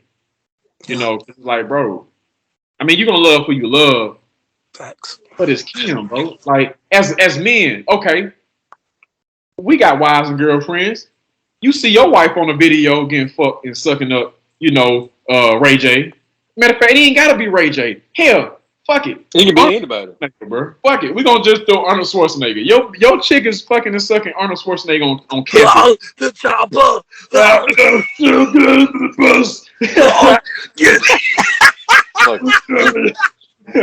Shut up. Yeah, Shut like, up. but bro, like you got millions of dollars. You're not gonna marry that girl, bro. You're not. So it's like, what in you made you want to marry this woman? We know everybody have a past and everything too, but Dude. man, They do, and that's cool, bro. Like I was just I tell my wife, tell any woman I deal with, what you did before me is before me, but it's the move though. Fact. If you fuck 20 females in 2 months, you a cool nigga, quote unquote. It's a double standard. To me, you a nasty nigga, but to society, you're a cool nigga. Now, if a female did that, she a hoe. Yeah. But in my eyes, no, she not a hoe. She have promiscuous ways. But if you fuck 20 dudes in 2 months, and then you met me, and I fucked with you, and I didn't know, and I fell in love with your ass, like, I'm supposed to stop fucking with you because you fucked 20 niggas before me? Nah, bro. man, that pussy got too much mileage on it, bro. I can't. They got Too much miles on it, but guess no what? gas. We don't No know. gas. We can't sit here and say we know how many dudes a woman been with. No, I know. You know what I'm saying? I never tell you. No. Yeah. So going back to the way you move, the way she moved was fucked up. You let a nigga record you, bro. Like you let a nigga record you and put this shit for everybody to see. So if he can do that, how many dudes recorded? How many dudes got shit in their phone right now? Kim just throwing that ass back, bro. That's what I'm saying. So he showed that a woman can be a hoe or promiscuous, and I openly fuck niggas on camera and get wiped up and get treated like a queen, bro. So I would say this for your. I will ask you this question. Like, so that's the Kim, and at that time, that Kim right there, she definitely didn't really know any better. So nigga, Kim is Kim, bro. So Bro, you Kim think- now? so you- Whoa. So you Oh, think- we so not you about to think get her she- pass. You're not gonna We say not she. about to give her that pass card. I'm just saying, man. Hell no. I'm Bro, not giving her. do you a know- pass. bro. I was just I'm gonna roll up for this look, CBT. y'all You can't- up talking that shit. I'm just an understandable person. That's all. I just like to Twin, ask questions. I'm not do you giving her know a pass. on Black I History appreciate Month, it. do you know she took a photo of her? I'm understanding my blackness. Like she was trying to be a black woman with the braid in the back of her head. Oh yeah, You do I know forgot that, all right? about that shit. Yeah, I forgot all about that shit. No, man. See you, bruh. And then they put it. It's so many beautiful black women in this world, but y'all gonna put Kim Kardashian as a representation of black women during Black History Month on a fucking magazine. Really, nigga? Like, bro, the world fucked up, bro. The world is fucked up, but it's our. Twin. The world is only fucked up unless you got a lot of money. No, because more money equals more problems and more fucked up shit you gotta go through. Not for them. Yeah, I'm talking about they type of money. I'm talking about they type of money. twin. I mean, they still go through shit, you know. Right. But you know, They go through shit that we don't know. But apparently, like I said, when it comes to spotlight like that, like I said, it's just gonna be power. It's gonna be a power thing. It's more money in the face. That's just about all it is. But twin, what does it say in the Bible? Money is the root to all what? Evil. I get it. I know, but that's why I'm agreeing to it. It's fucked up. That's just the way it is. Hey, but it's just though. But Kanye got with Kim. I don't think. I mean, yeah, he may have loved her, but it just made me think. is Kim Kardashian, bro. When he got with Kim, his net worth, like, you know what I'm saying? Like, so I get it's a good business move, but still, bro, like, money don't move me. So, you know, I just can't do that. I want Yeah, to. no celebrity relationship always gonna be a money factor to it and stuff. Oh, Kim, yeah, all that type of shit, man. That But was this is what saying I'm like saying. it's kind of hard. It's hard to see a pure, real relationship in that type of shoes. You know what I'm saying? Like I understand. Like it could be possibly could be love. You know what I'm saying? I mean, this Not motherfucker, with he's them. actually moved. He's moving across the street and everything to this chick and everything. And I also like also like I'm looking at Kanye tweeting Pete Davidson and they have like a whole it's not an argument, but I But would say they it's a grown sharing man her, discussion. bruh. They sharing her. Yeah, Straight like that. her, bro. Are they really? They no, yeah, Bro. bro. Look, Bro. wait, hold on, wait, look. Check this out, twin. We get a quote unquote divorce. 3 days later, you with Pete Davidson. Pete Davidson has been hot since what? 2000? They forgot that he was even famous. The only reason why he got famous was because he with Kim. Yeah, And he's with Kim for a business move. yep. She just dropped the name Yee or Wheat West. She just dropped her surname with Mm-hmm. her married name. She just let go of that name 2 days ago. But hold Yeah. on. The week before that, Kanye West came back and had her on a full concert with him with the listening party of the I, other album with him and Future. Mm. yep. So, like I said, either So Kim, basically, look. Now hold on. And let me tell you. You wanna know who else life has also did that same type of shit?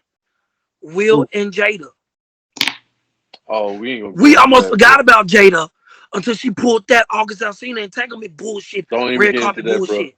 We ain't gonna Okay? get into that. We ain't gonna. I know we ain't gonna get into that. But I'm not getting little, but I'm just saying.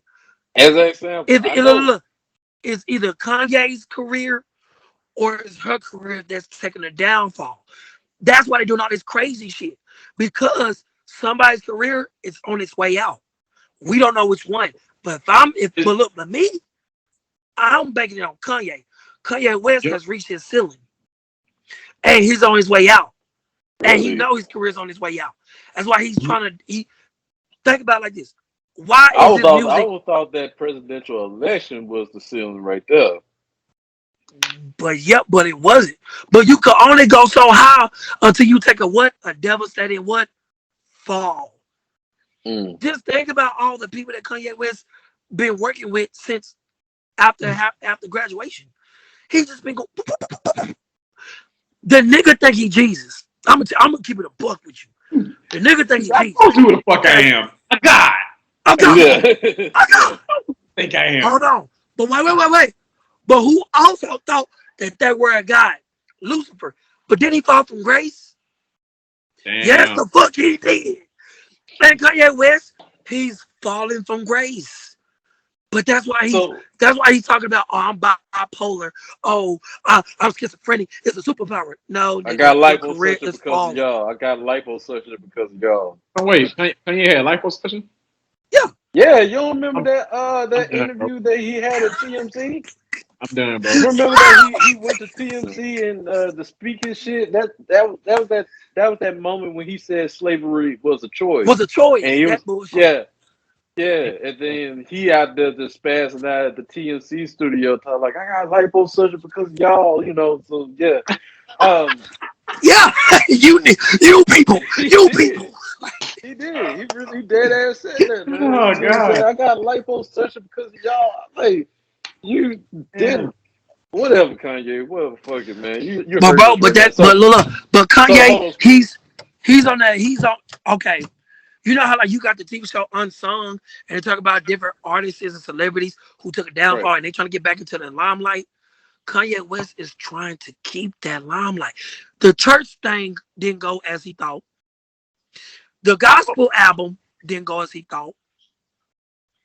The MAGA hat little trying to did not work as he thought. I fuck with Sunday service. He's trying to find a fifth gear, but it Okay, ain't so there. Springs.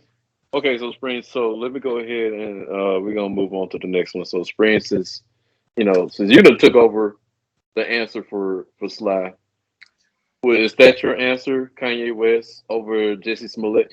Yeah, I'm at two. Yeah, I'm saying Kanye West because the prolonging of just the fucked up shit he been doing, bro. He literally Okay, yeah. he think he's the Messiah. Okay, He done okay, already say he's a god, bro. okay, What okay. more you need to So know? yeah, so yeah. So yeah, me, yeah, Kanye West. I would say the same thing as well too. Yeah, because it's just a trail. It's a trail of up and down for Kanye with me. It's just that one moment the nigga doing good, then now he doing something crazy, and not just just can't stand it. We all hoping and waiting for the old Kanye to come back, but That's it dead. seemed like the old Kanye ain't never coming back and stuff. I'm talking about like the Kanye when he was in college, Kanye when he Yeah, still had his mama Kanye. You know what I'm yeah. saying? So, And I think that's what fucked him up too. His mama passing, bro. So that God, I would say so overall, that what really yeah, had fucked him up when his mama had died, and then when his mama had died, uh, it was complete change after that. And I can understand that. Only thing that I hate, and like I said, I don't know what happened in between. It's like when somebody at that caliber, you know, that's when you really need friends to guide you on the right path, you know, that to keep you from leading astray. Mhm. Because yeah, it's hard to process certain emotions by yourself, and you think you're doing what's really best for you, but at the end of the day you're really not, because you're going down a hole is you're going to find yourself that's hard to get out of. And I think that's what Right. really happened to Kanye and stuff, because he was really close to his mama, and all of us black men that's close to our mothers and everything, you already know if something were to yeah. happen suddenly to her, we ain't gonna really know how to process it. We're not gonna know how to think. You're right. Yeah, we ain't gonna really know how to process it. But yeah, I would say Kanye. All right, so that's one round. Final round. Big question. Like I Oh, hey, I said. want to show y'all. I want to show y'all that Wallow I was telling you about too. Okay. Oh shit! All right, so go ahead and do that topic real quick. No. Before. Yeah, do it. I finish it. Yeah, yeah, dude. Because I know where you was going. Oh no, let's go. No, go ahead. No, go ahead. No, go I ahead know and he was going to, and I'm like, oh shit. Oh, so you want to end it with yours then? yeah, We can because do that. All right. that's a big one. That's a big topic and everything. And because like I said, this is just something talk to, so something hard to talk about. I would try to Yeah, say. I'm gonna start sharing my screen. Can y'all see my screen? Yeah. Yeah. All right. All right. So So, explain. So before you play, explain the topic of this situation, Sly. What's going on? all right. So, first and foremost, we are Oh, I black men. seen this too. Yeah, bro. Deep. We black men, bro. And going back to how our people have been fucked up, due to the OGs and they Yeah. mind how they raised us and how they let us down. I wanted to show this video because Wallow really giving them the game, bro. Wallow is this dude. If people don't know, he did 20 years in prison, bro. Hmm. Most Oh dudes who shit. do 20 years in prison, then he went in as a kid. So most Yeah. dudes who do 20 years in prison, they, people are all these tough, they hard, but Wallow, he, energetic, nice, happy, Yeah. Hmm. So when he was giving them the game, it was just nice to see that this guy, based off his image and how he portrayed himself, he don't portray himself as a thug. He portray himself as somebody who made mistakes, and he was able to overcome and persevere through those things and Yeah. end the positive road. So he wanted to get him some game, which is some good game, because a lot of these dudes out here, man, especially these young cats, they don't even fight no more, bro. They just want to shoot. You know what I'm saying? They Yeah. scared to air with. So Yeah. That's I'm scared the embarrassment. yeah, and I'm gonna give y'all the game, but hey, Springs, you grew up with your daddy? Spring. Hey, Spring, you grew up with your daddy, bro. Is he gone? There you go. All right, well, we're gonna play the video then. Really dropping tears. Huh? Is he back? I mean, he's here. He got like two other L1s now in his call and stuff. I mean, he's here, so he'll figure it out. He just needs Don't to play fix it out, dude. Well, yeah, just gonna play it. It's like, for real, like, I'm gonna keep going because I'm telling you, man. I can name 20, 30 of my homies is dead. I'm here though, Right. and I'm gonna say some shit that, like, this is documented. You know, I got a TED talk. I forgave my brother's killer, and I'm saying it to say this: they killed my brother. My brother died in my grandma's arms. That house that we grew up in. He shot my brother. He ran to the house. He died in Nanny Hug when she opened the door. So I'm telling you this some real shit, man. If I ain't let that shit go, I won't be right here today. I won't be here for my niece and my nephews. Me and Gil won't be doing this. Y'all won't know me. I won't be able to give y'all this game. Hey. But I had to leave. I had to let that shit go. Yeah, man. Hey, and we don't own the right to none of this. Yeah, we don't own the right to I this let that video. shit go, nigga. I started to grow. I started to glow. And now I'm here today, and it was harder than mother. Okay? I'm talking about this my big brother. I shared the cell with him. I shared the bed with him when we was kids. This little Steve. Like, tell you one thing. Okay. Now I'm out here taking care of his daughter, paying for her to go to school, taking care of my nephew, taking care of my mom and my grandmama. Talk to him. Sure. Because I forgave my brother killer, but you know, I understand. I understand what y'all going through. But I love all you young niggas. And I mean that shit. Love you niggas, man. And I hope y'all make it out. I hope y'all make it the fuck out, man. He like, straight up, man. It's so crazy. And this mother really dropping tears for this shit. Like, shit for real. Like, I love being around the young niggas because, like, you don't understand. Y'all niggas got so much life. And y'all probably don't understand because y'all young.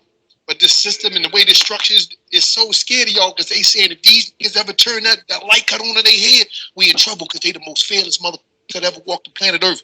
These young black brothers in the ghetto don't fear nothing. So when you switch that shit and you do an energy transfer, oh, it's over. Y'all niggas ever wake up, it's over, man. Watch it. I'm telling you, he's gonna wake up. It's gonna happen. And see, for Wallow, right? He always talk to me and he like, cuz you just don't understand how many young niggas I used to see come through that mother jail, man.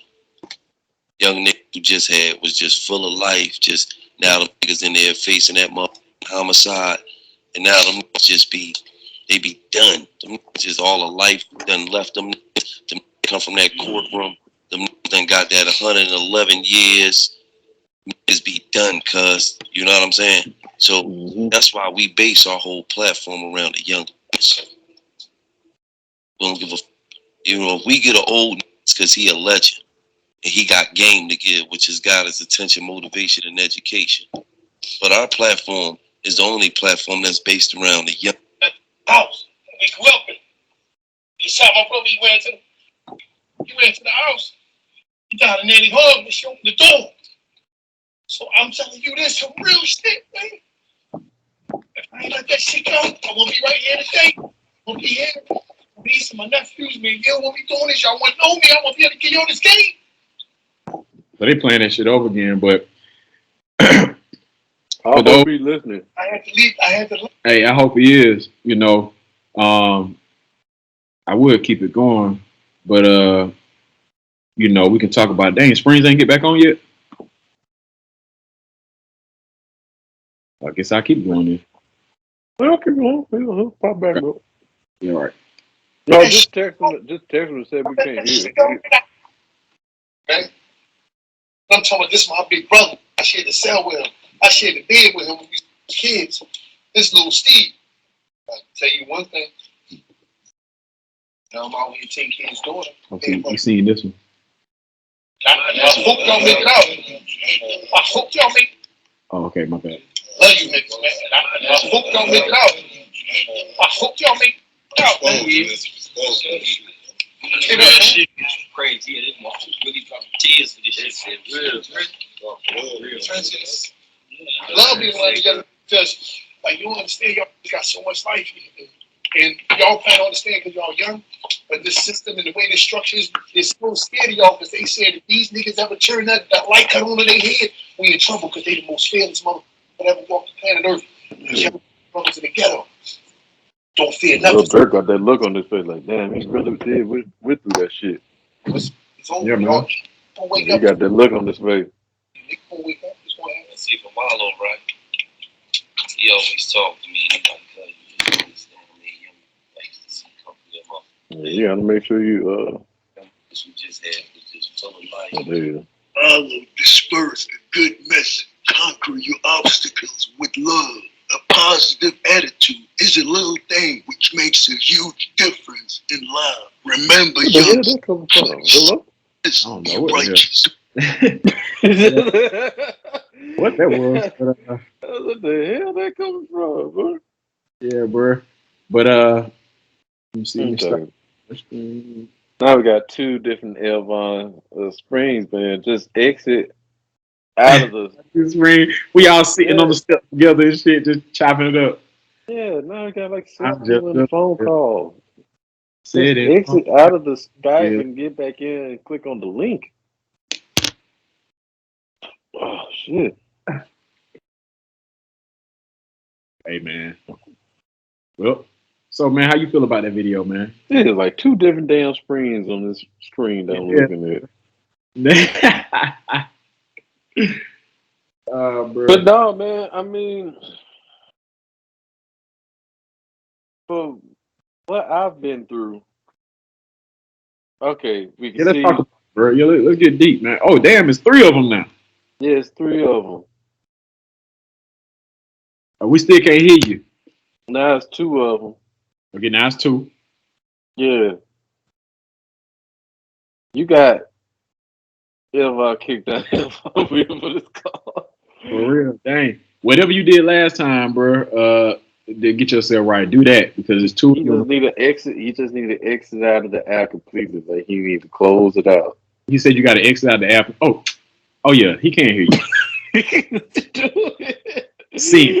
On the phone.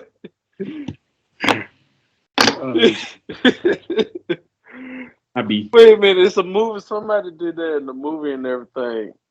Golly, I don't know what movie it was, but basically you just give it out instructions and the person like right there in front of you. He said, "Do this." Never mind, you right there. Shit. Hey, you tripping? He'll get back on. But nah, man, I would just say from that interview, like, only thing is that I'm worried about when people really express themselves with that shit right there. I just really hope they catch the seriousness of it. Like this shit right now ain't no game, bro. Like to play that type of life consistently, like, and you in the position that you are now, like we done watch a lot of young men in the rap game that's still trying to live their life gone left early, bro. Like King Von, Extension, Yeah. shit, you know, the list goes on and on. Big Mo, you know what I'm saying? All of them. Yeah, man, it just you would think the niggas that have got out of that game or got out their hood and now you're all rich and famous, you think they would quit this shit by now, but they not. And you know, shit. No, and the fact that like Kodak Black, like 2 weeks ago, like somebody just almost shot him. Like he got into a fight with somebody, he almost got popped. You know, man. You know what I'm saying? So, like I said, where I'm from and what I've been through, I ain't trying to go back. Yeah, no. Honestly, all it takes is like one time, man. Like I said, all that lifestyle and shit like that. I mean, I get it. That's what you're part of. It's kind of like you've been so used to that shit. It's like you're institutionalized. You know what I'm saying? Mm-hmm. You're so used to that. But when you work yourself and you finally get that opportunity, and we got consistent examples day by day. You know what I'm saying? Pop Smoke. You know, and then rest in peace to motherfucking Yep. what's my boy? Young Dolph. Yeah, Dolph. You know what I'm saying? Young Dolph. And I don't think he was really into that game, but I'm pretty sure he had like somebody from his past and everything. I don't know really know much about the situation, but that shit was fucking unfortunate. I just really, people just really just need to listen to these OGs out here and take account for that, man. Because life is short, and once you get to that status and everything, leave that shit all behind. I don't give a fuck what nobody said. Like, oh, you forgot about the hood and everything. Like, look, I can give you the blueprint, but if you want to do that type of lifestyle and shit right now, like that's up to you. I got a different lifestyle now. I got a family. I'm trying to work on the family. I'm trying to work on, having my own business shit. Yeah, I'm different. I'm different now. Springs, we cannot hear you. Dang, you doing No. good, Spring. Oh, we got a camera. See how many. Nod your head, yes or no. Did you exit out of everything and then come back? Hold on, nod your head, yes or no. Did you yes or no? Did you exit?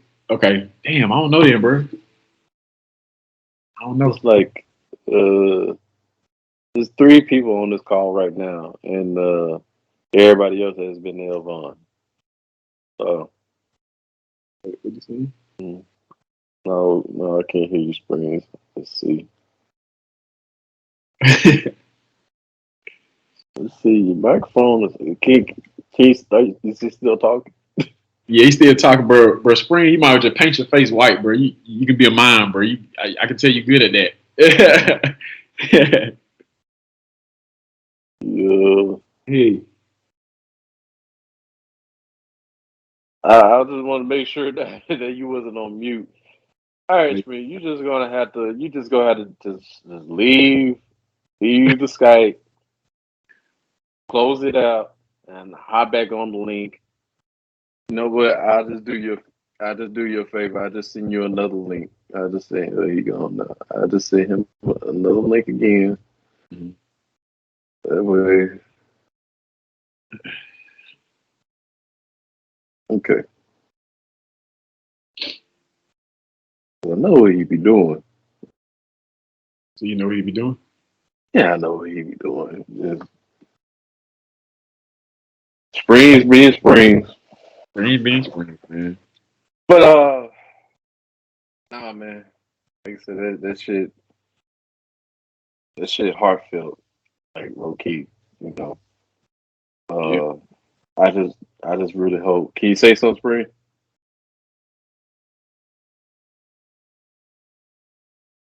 Exit out the whole app, bro. Just exit out the app, and I just sent you another link. Exit out the whole app. Yeah, I just hope them people took him serious, bro. And when that interview was, Oh, it was recently, probably like a week or 2 ago. Like recently. oh, okay. Oh, so yeah, it's a good interview, man. Y'all should definitely check it out, man. It gives some game. But that part really touched me, bro, because one thing he You touched, been, huh? I said you kind of you low key been through that shit, and you lost some people in the game as well too. Yeah. See now. Hello? Oh, there you go. Yes, there you go. See, what I will say, I was never a gamer. Like Yeah. I was never into that shit. Like I'm the guy that grew up in the hood and grew up in those type of areas, but I'm not the most hood person in the area. I handle mine I gotta do, but I wasn't really with the gang stuff, because I know what comes with that. I know you gotta do stuff you don't want to do. And I just always been my old man. So The gang but initiation shit. yeah, and like going back to jail, like see when you go to jail or prison or whatnot, wherever you are, like you kind of have to be a part of that clique. If you want to, But a lot of niggas go to jail and they're not really worried because they have family members, they have their gang in there, so that's like it's really not that bad for them versus somebody who, made a mistake, Shit. made a mistake and not even in prison getting fucked over. I was just talking to one of my little mentees. He's still getting in trouble. And I just had to keep it a buck with him. Hey, bro, you keep fucking around like, bro, you're a kid now. They're not gonna give you no, they ain't gonna give you no real time. But as soon as you cross that age, trust me, my boy, they gonna get you. Guess what? You gonna They're go in, waiting on the two. yeah, and you gonna get fucked, bro. Like you gonna get fucked. Nope. You a little nigga. Like, I'm just keeping a buck with them. So before you put yourself in that predicament, kicking in doors and shit, bro, when you really smart and you really ain't about that shit, nigga. I know you. You know, you Right. really soft. So stop trying to be hard around all these dudes that really mean you no good. And when you go away, they're not gonna call you. They're not gonna take care of your family. They're not gonna do shit. Nope. You know what I'm saying? So Damn, you don't want to go through that defining moment when they put that gun in your hand. I tell you that.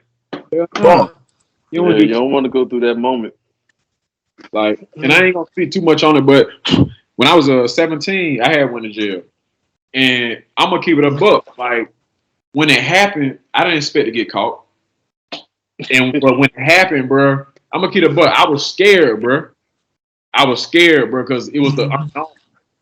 And the thing is, bro, when you go into a police car and when they take you to jail, they don't walk you through the front door, bro. You know, they don't do all that. So when you go to a jail, bro, you really disappear from the face of the earth, bro.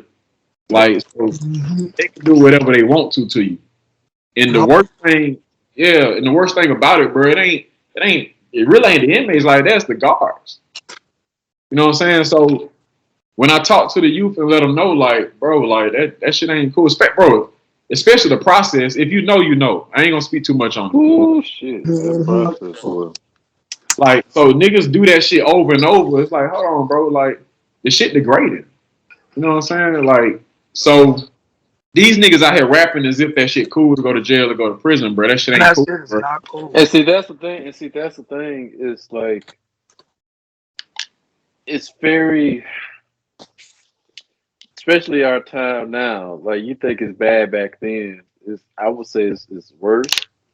You know, because everything is more influenced through social media, and you really Yep. get to because you know you really get to hear about rappers' lifestyle only through their music because that's a story they only tell, and they're not really telling their business and shit like that.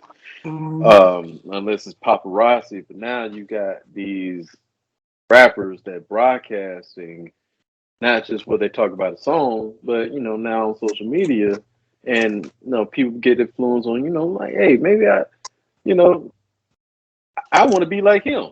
You know what I'm saying? I want to be a thug. You know what I'm saying? So I want to be like 6ix9ine and all kind of shit and stuff. You know, like if you can get off portraying this type of character, knowing that you're gonna this number of likes, you know, it's getting to the young generation to do it, and more likely setting them up for failure. You know. It's a trap, bro. Like, and I'm gonna say this. These niggas be saying, bro, that's the OG, that's the big homie, that's the big brother. Like, bro, a lot of these dudes are predators, bro. Like when I Yep. was, bro, I used to look at these dudes and be like, man, I want to be just like them, bro. They so cool, they got money, they got car, they got females. But them niggas are predators, bro. They prey after us. You know what I'm saying? Yep. They prey after young kids, bro. Yeah, So because they get to stay relevant through the young generation and stuff because they see themselves as the OGs and shit, but that they not really helping. that too, it ain't that, bro. Them OGs, bro, they know. I ain't gonna call them OGs, bro. Those predators, they Well, know they that. want to be. I would say they want to be OGs. You know what I'm saying? I'm not saying like they like the good ones, like they really trying to teach the game, but you know they feel like they entitled and they feel like they have like enough power to influence these young minds, like predators. You know what I'm saying? Because of their status or who they used to be. You know what I'm saying? Mhm.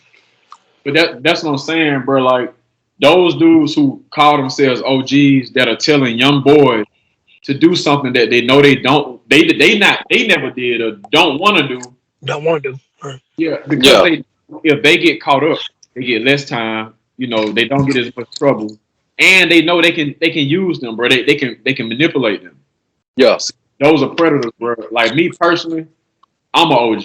You know what I'm yeah, saying? I'm not even gonna name any public figures. I'm just gonna speak on me. I'm an OG. yeah. I'm gonna tell a kid what I did wrong and what he shouldn't do, so he can be better than me. You Right. Yeah, know, and I'm and not being an OG, yeah, and being an OG doesn't really have to be you've been through crime or none of that shit. Like gonna. you're an OG because you've been Yeah, through bro. You want to see trials this, and bro? You tribulations. know, and you want to give him the game, bro. Yeah, But a lot of these niggas ain't doing that, bro. And that's what's fucking our youth up. So, going back to you mentioning Kanye and Jesse Smollett. Going back to you mentioning Kanye and Jesse Smollett. I'm still on this car. Partly. But yeah, going back and mentioning Kanye and Jesse Smollett. Yeah. When you started talking about the Pop Smokes and the Nips and all them, there are a lot of people, they died, bro.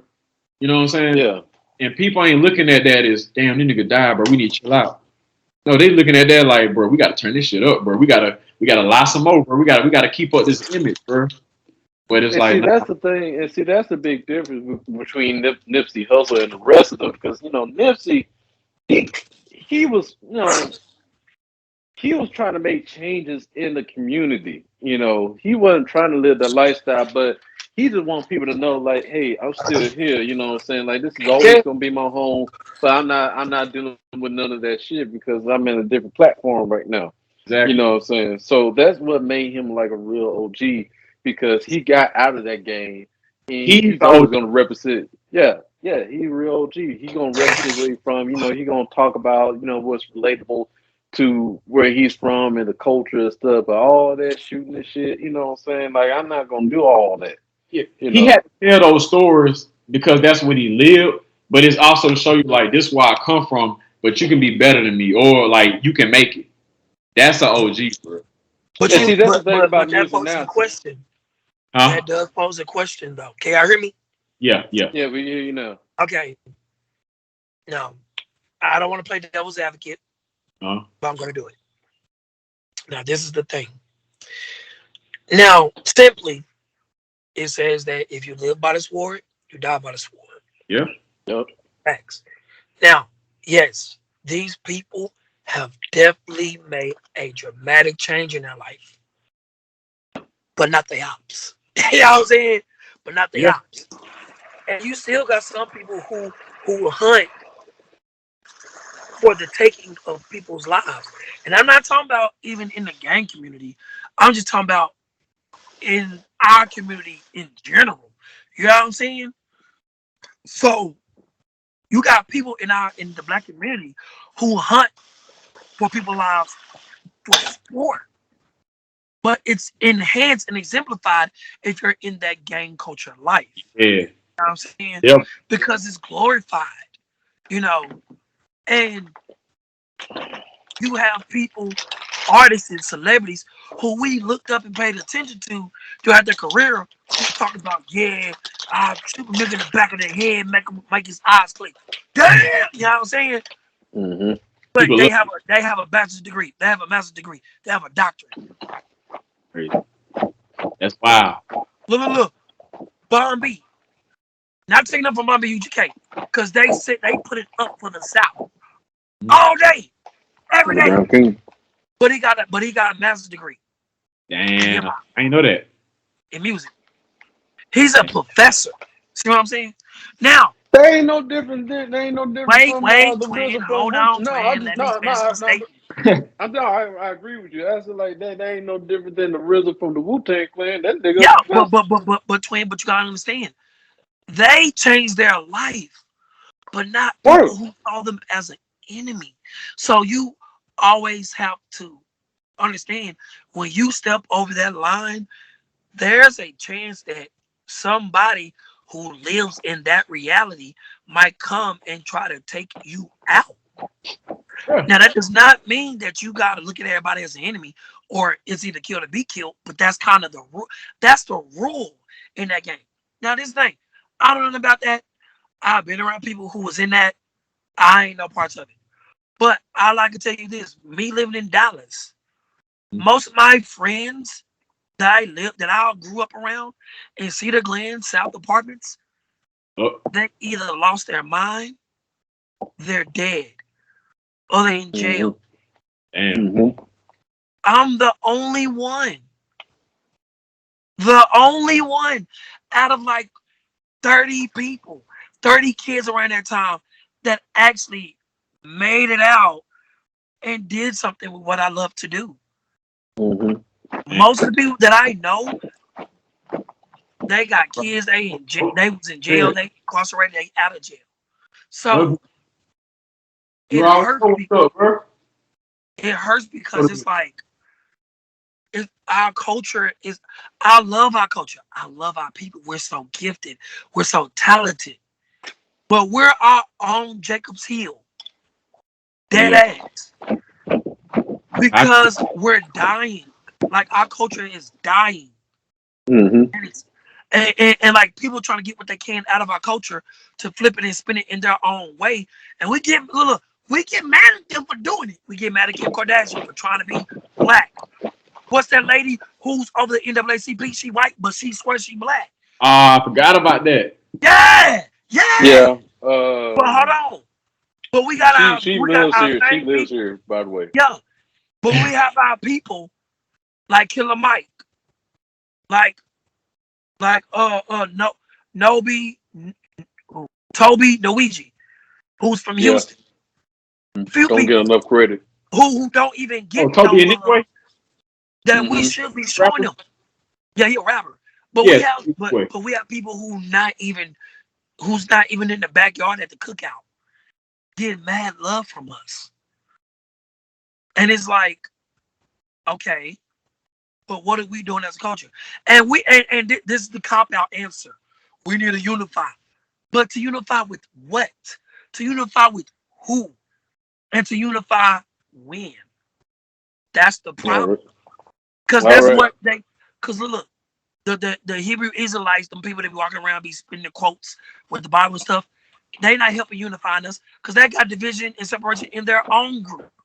Mm-hmm. Islam, we ain't want to go there because they got separation in their own group. Christianity, they got separation in their own group. It's like 300 like denominations of Christianity. Damn. Literally, it's so many separation is easier than unification. You know what I'm saying? Okay, well, hold on, y'all. Okay, well, Springs, one thing I know about you, you can go off. I'm just keeping it right to the point. I'm keeping it right to the point. Okay, because we I'm niggas even, got I know, kids around here. I know, but when I'm not going. I got to finish with the final round.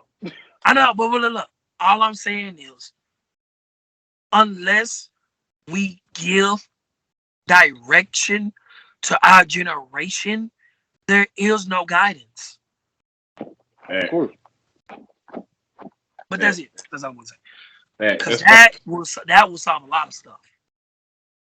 That's facts. Damn, over 2 hours. This is our longest fucking episode. Anyway, ladies and gentlemen, welcome back to the show with no name, man. If y'all did hear over 2 fucking hours of this content, I hope you're enjoying it. You got to be enjoying it because we went over 2 hours.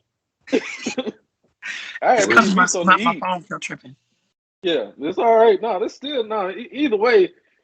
How you talk, me and Sly still talk the same way. Like we can go off some real life shit. Chop it up. No, facts. Yeah. No, I know. Yeah.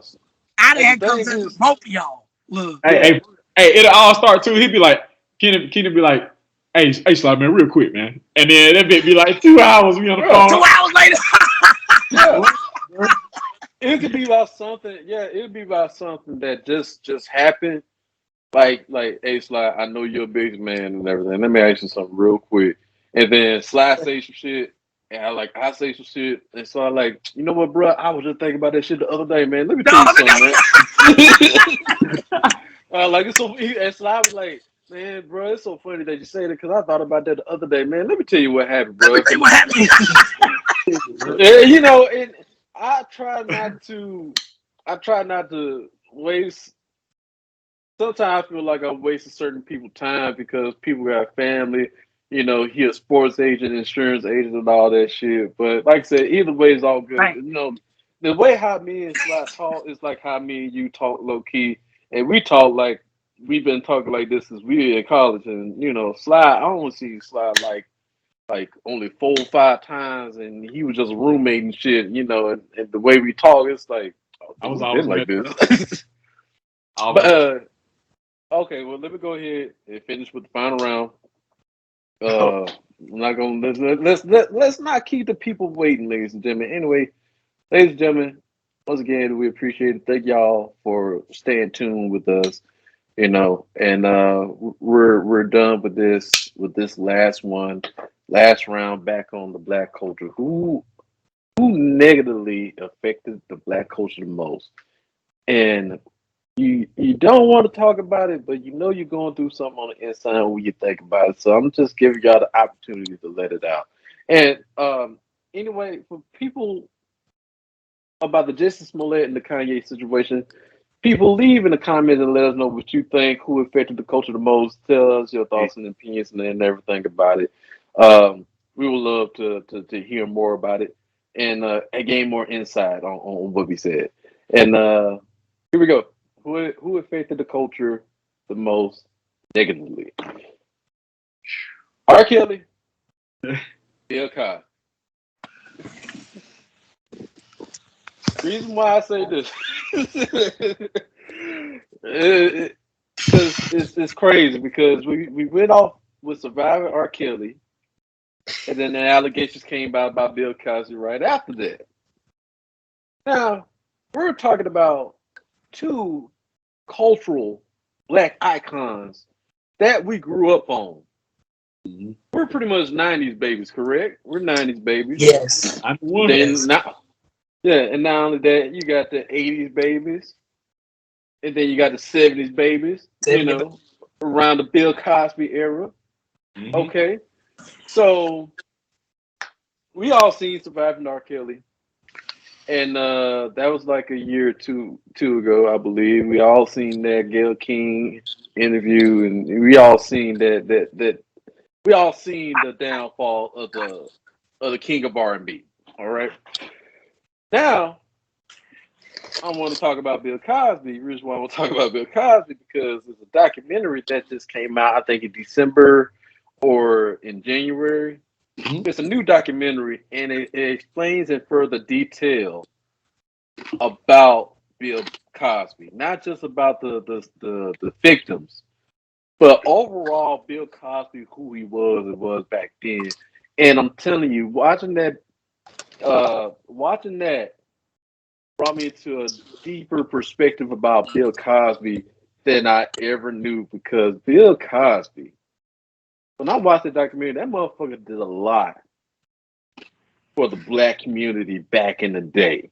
Mm-hmm. Especially a lot of us young folks don't know about. Right. You know, because I ain't started watching the Bill Cosby show, and his final season was like 1993 or something. Yep. I was like 2 3 years old. And I grew up off the Bill Cosby show, and I'm assuming that we all did, right? Yeah, he was like a daddy for us, bro. He was Mm-hmm. America's He was dad. like a Bill, bro. He was He was the America's dad. Like you had Full House. You Yeah. Oh, had sister. Oh, Ray. who? Sister. Ray was like a dad too. Yeah, Mm-hmm. but My guy. we're talking about a black man that trumped all of the other white dads All in the other America. shows. Brady Oh, Bunch. yeah, Brady Bunch, Full House. Good yeah, You know what I'm time. saying? yeah.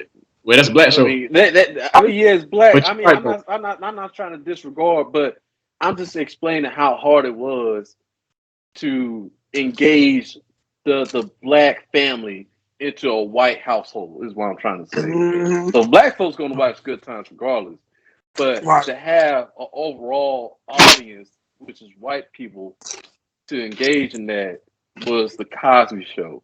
So anyway, Mm-hmm. before I get into further detail about my opinion, uh, since Sly has started first, Springs, I'm gonna go to you since you started the other one. So Springs, in your opinion, may not want to answer this, but we all have to because this hurt us and this is therapy for us.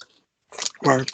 So who hurt the culture the most? Bill Cosby, R. Kelly. I'm gonna say R. Kelly Okay. because no, you said Bill Cosby because Bill Cosby was a solid. He was a cornerstone for black enterprise Mm-hmm. and for to show black men that you can be more than a thug, a rapper, and an athlete. Being a black family man is cool. Right. You know what I'm saying? But you got to understand with the industry, because the industry that he was in, no black man is gonna get out with no dirt on their hands. They gotta throw some dirt on you. Now this is the thing. Now the shit that he did, it wasn't good, but you got other people in other races that done far worse. But you don't hear that shit being talked about on social media or on the news or NBC and all of this. Mm-hmm. Now, I'm not condoning what he did was cool, because that was some fucked up shit what he did. But the thing is, why is it that they go so far and beyond to destroy the black image of love? Even if he's not, he was promoting a image that, hey, black man, I'm like you, but I want to see you win. They Mm-hmm. took it from us. They took our hope to become better. No. They tried to take our hope away from us to be better. You know what I'm saying? Mm-hmm. But they also brought us something to pacify us. And that's what they do. That's what the industry does. But Bill Cosby, yes, he hurt us in a way because everybody and their mama, people who are parents today, saw his TV show as a foundation, as a blueprint. You know what I'm Still saying? defending him too. Still defending him.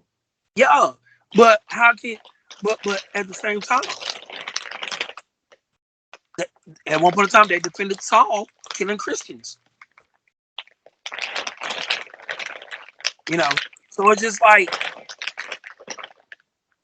do we still hold him up to that regard of being America's dad? Well, America not.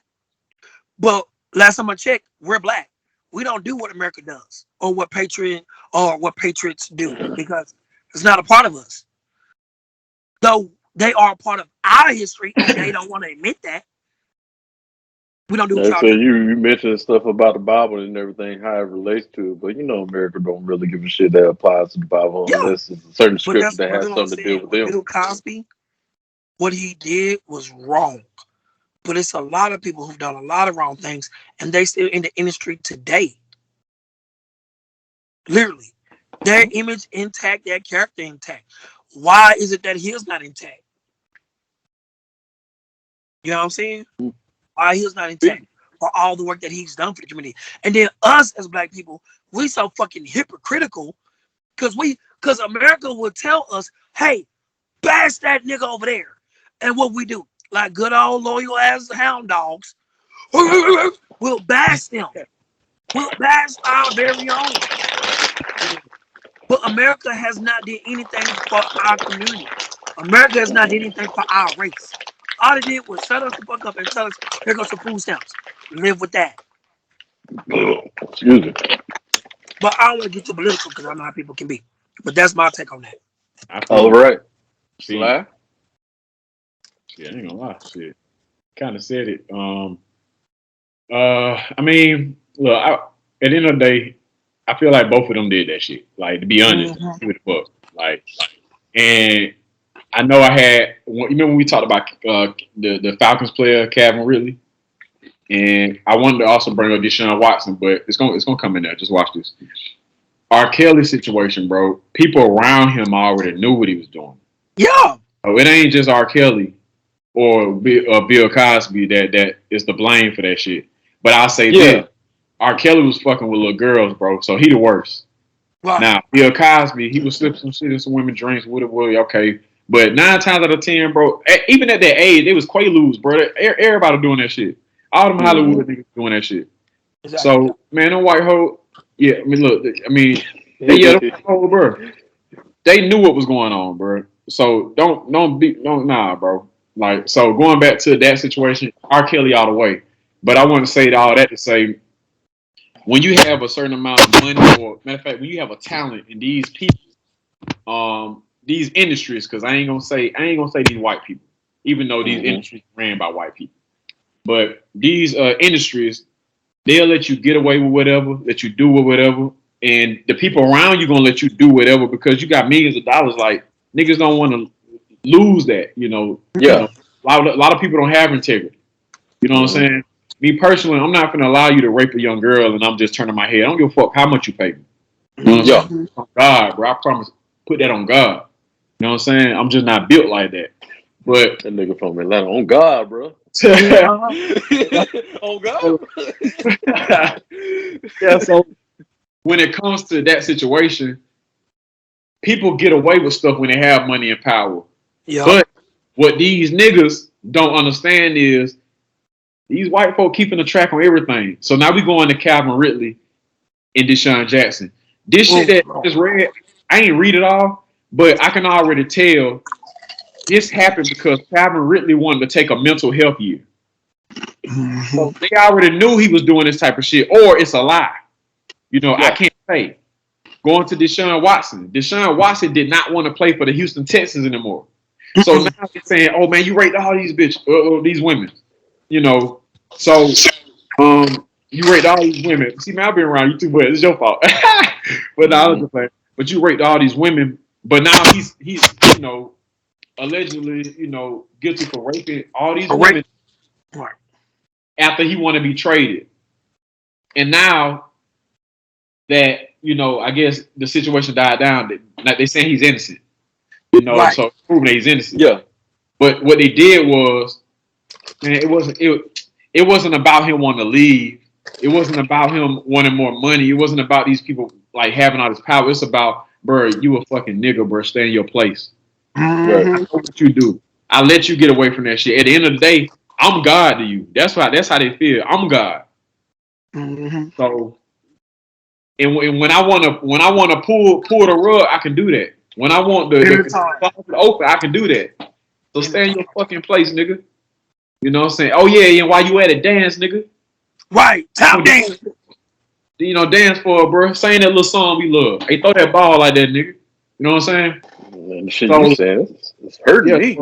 It's real though. A lot of these dudes that have been in these situations, 9 times out of 10, bro, they did that shit. You know, but somebody should have stopped them in their tracks in the beginning, bro. So if you don't stop the nigga in the beginning, hey, you might well let that shit ride, bro. Yeah. You know what I'm saying? So that's how I feel about it. I blame R.Kelly. I blame those parents of those girls. I blame everybody involved in that shit, bro. Right. So they go ahead, sir. Nah, that's it. They the reason. Oh yeah, and that's what I'm saying. Like, it's not just the person. It's like, because all it takes is one person to affect the whole company that's around you. You know what I'm saying? That's why it hurts so much, is because this person has a level of power, and then people are falling for it because that's who they're working for. You know what I'm saying? So it's more than just them. Like, don't get me wrong. Like, despite of who you pick, it's always still gonna be on them as well. Right. The only thing is just they stand out more because they hold the power over them, and it causes their thinking to be irrational. Their action to be irrational. Now, I'm not saying they're young, like everybody grown as hell and everything, but that's what I'm saying. Like, it hurts when you a person of color and you do this around the people that surrounded you. You know what I'm saying? And you abused it.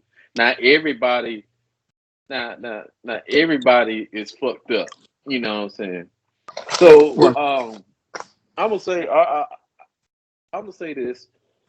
In my opinion, I want to say Bill Cosby. The reason why I say this is because after watching the documentary and learning so much more about his history in the 1970s, bro, late 1960s to the 70s, he was doing clean stand-up comedy. Right after Dick Gregory. Dick Gregory was the first one. He's the GOAT. He came to Grambling. Huh? Dick Gregory came to Grambling to speak, man. I got to see him speak for one of our graduation. Oh man, I don't think. For real? I think I missed it. Yeah, I think we missed that boat. Yep. Man. think we missed that boat. But yeah, shout out to Oh Dick Gregory, the wow. legend. He the GOAT. Yep. He pulled no punches. You know, he said jokes that's relatable to the what the black community go through You with know the they got white him up out of community. here. You know Yeah, that. yeah, and then Bill Cosby came along. Bill Cosby talked about friendly comedy, but also he was doing I Spy. I Spy was a TV series and Mhm. everything, and that brought a lot of attention not just to the show but to him because you get to see a black man as an action hero on scene.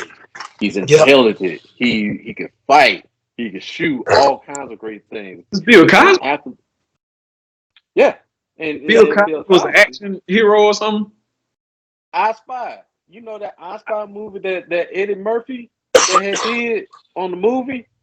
That was actually a TV series back in the day in the 1960s and 70s, and he Mhm. won Grammys. He won Grammys off that show. I remember I spotted a movie. Good movie. Yeah, Yeah. but it was a TV series. It was a hit TV series back in the day, and he was the one who made the show good because black people started watching it, and he Yeah. was getting Grammys off that shit. Grammys. Yeah. And not only what he did, he started picking up black stuntmen to do his role because when you're a black actor in a movie or a TV series, they'll put in a white stuntman. And Bill Cosby said, we're not having that. We're gonna pick out a black stuntman that gonna look like me. So Bill Cosby was the one to put black stuntmen and women in the Yeah. scene for TV shows and movies and all kind of shit. So he started that. All right. Um, and it trickled down to what Bill Cosby started doing more. So not only he was doing comedy, he was doing his shows. Uh, he was also doing like low key stand up for Hugh Hefner and stuff around that time and shit. Yeah. Um, and Hey, Hugh he Hefner was also another R. Kelly, but okay. huh? Hugh Hefner was another R. Kelly, but you know. Oh yeah, Yeah, but they ain't gonna he talk was. about the boy. Woo! Yeah, I mean, yeah, oh yeah, like besides the age difference and stuff, well, I don't know. It was one white girl in there that was young. I would say I think she was probably like around 20 or less. But anyway, the things that he was doing for the community and stuff, like educating us. He was educating the black community. Remember them little um videos shoots that he was doing educating the black people and people was like posting it around Black History Month, talking Yeah. about history and that caught out attention and shit. Worked with Sidney Poitier, you know. I'm just saying Bill Cosby did a lot of shit and he was funding to Temple University, all kind of shit. Now he went to the thing. A lot of people thought that Bill Cosby was like a doctor or professor, but he really wasn't. Motherfucker went to school and dropped out and started doing comedy and shit. And Yeah. then as he got bigger, he started to portray as like he's a educator, professor, all that kind of shit. All right. Mhm. Uh, And like I said, after that, then you got the Bill Cosby show, you got the Fat Albert, you got Different World, you know what I'm saying? So he pretty much gave the blueprint and influenced one show after another, Mother. Yeah. if it wasn't for, insight of Bill Cosby, you know what I'm saying? So when you manage to not only to be America's dad, but also paved the way for other black people. Because it was black people in the interview saying like, "This is the Bill Cosby I know who would have done for me." You know what I'm Yeah. saying? Eddie And Griffin. yeah, that's what in my opinion, that was like now R. Kelly, he gave us like a music culture that we will never forget. But Bill Cosby did something overall, paved the way for a bunch of people. And that's what hurts the most. And then, back to y'all was saying, like, it wasn't just him, it was like other people around him and stuff.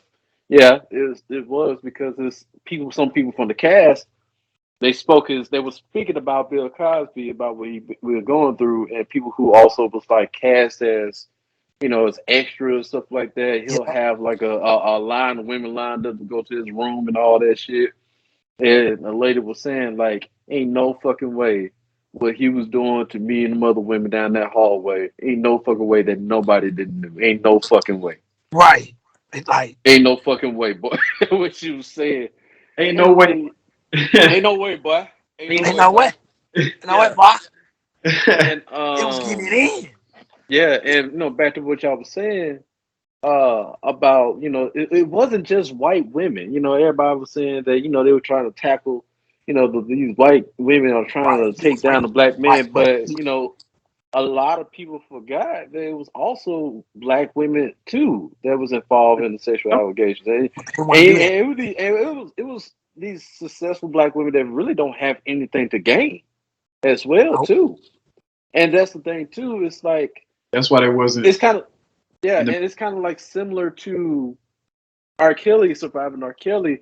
If it was a white woman, then the story is going to be heard. But if it's a black woman that's trying to talk about a black icon, it's Right. going to get less and less volume than how it would for a white woman. And then everybody's speaking of, well, we need to protect our women.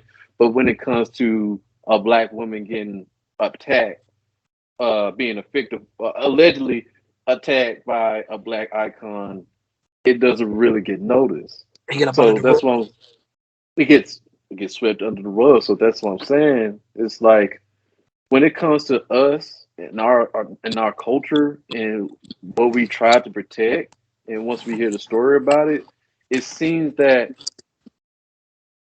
for what this person did, it's like people pick and choose. Yep. You know, I agree. and so that's what I'm saying. It's like when it comes to R. Kelly situation, when it comes to Bill Cosby situation, you know, like it really hurts because when you have an icon, a black icon, do for what he has did, people are afraid to jeopardize that character.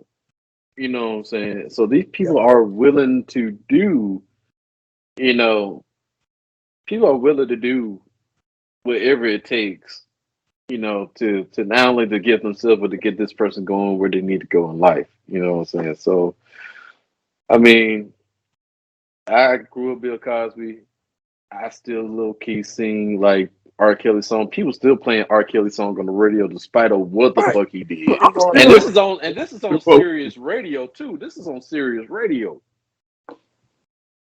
So that's Bro, what I'm saying. Like people say, like we should not listen to R. Kelly's music. Then we got other people say, well, we should not watch Bill Cosby. But like I said, it's hard. it's very hard, bro. because it's a It's part of the hard. culture. Yeah. It's been Exactly. embedded in the culture. Like Exactly. And I'll say this. On my playlist, I don't have an R. Kelly downloaded. I'll say that. But if R. Kelly come on the radio, I ain't gonna turn that shit. I'm No, not. I'm That's saying fine. that shit, everything Hear like me. he the Pied Piper, bro. I mean, shit. He R. Kelly. I'm sorry. Goddamn. No, no, no, no, no, no, no. For real. Man, I'm telling you, bro. It's He the just star. But but nah, bro. It's just I'm that I'm like telling you, I be telling man, if I'm in the shower and R. Kelly comes on and Stephanie like, are you really listening? She ain't getting mad at you. Like, you listen to R. Kelly? I like, look, in my mind, I wrote the song and I sang it. R. Kelly don't exist in my mind when I sing this song. Cause I mean, like, man, this used to be my shit. And here's another sad part about me listening to R. Kelly, bro. And I got to get this off my chest. I'm gonna go ahead and admit this and everything. A lot of people gonna look at me crazy, bro. Bro, when I gave my life, when I gave my life to God, I gave my life to God listening to you save me by R. Kelly. Oh man. Hey, I ain't gonna lie though. That song, bro. I'm That sorry, song, man. bro. I'm sorry, oh man. my god, no. Hey, I'm sorry, bro. Let me tell you something, man. When I gave my life to God that night, And then a miracle happened the next day, bro. I got off the bus and I ran home. Kids were looking like it was an emergency because I had a miracle just happen, man. Like I gave my life to God. I had wished for wisdom, intelligence, and stuff.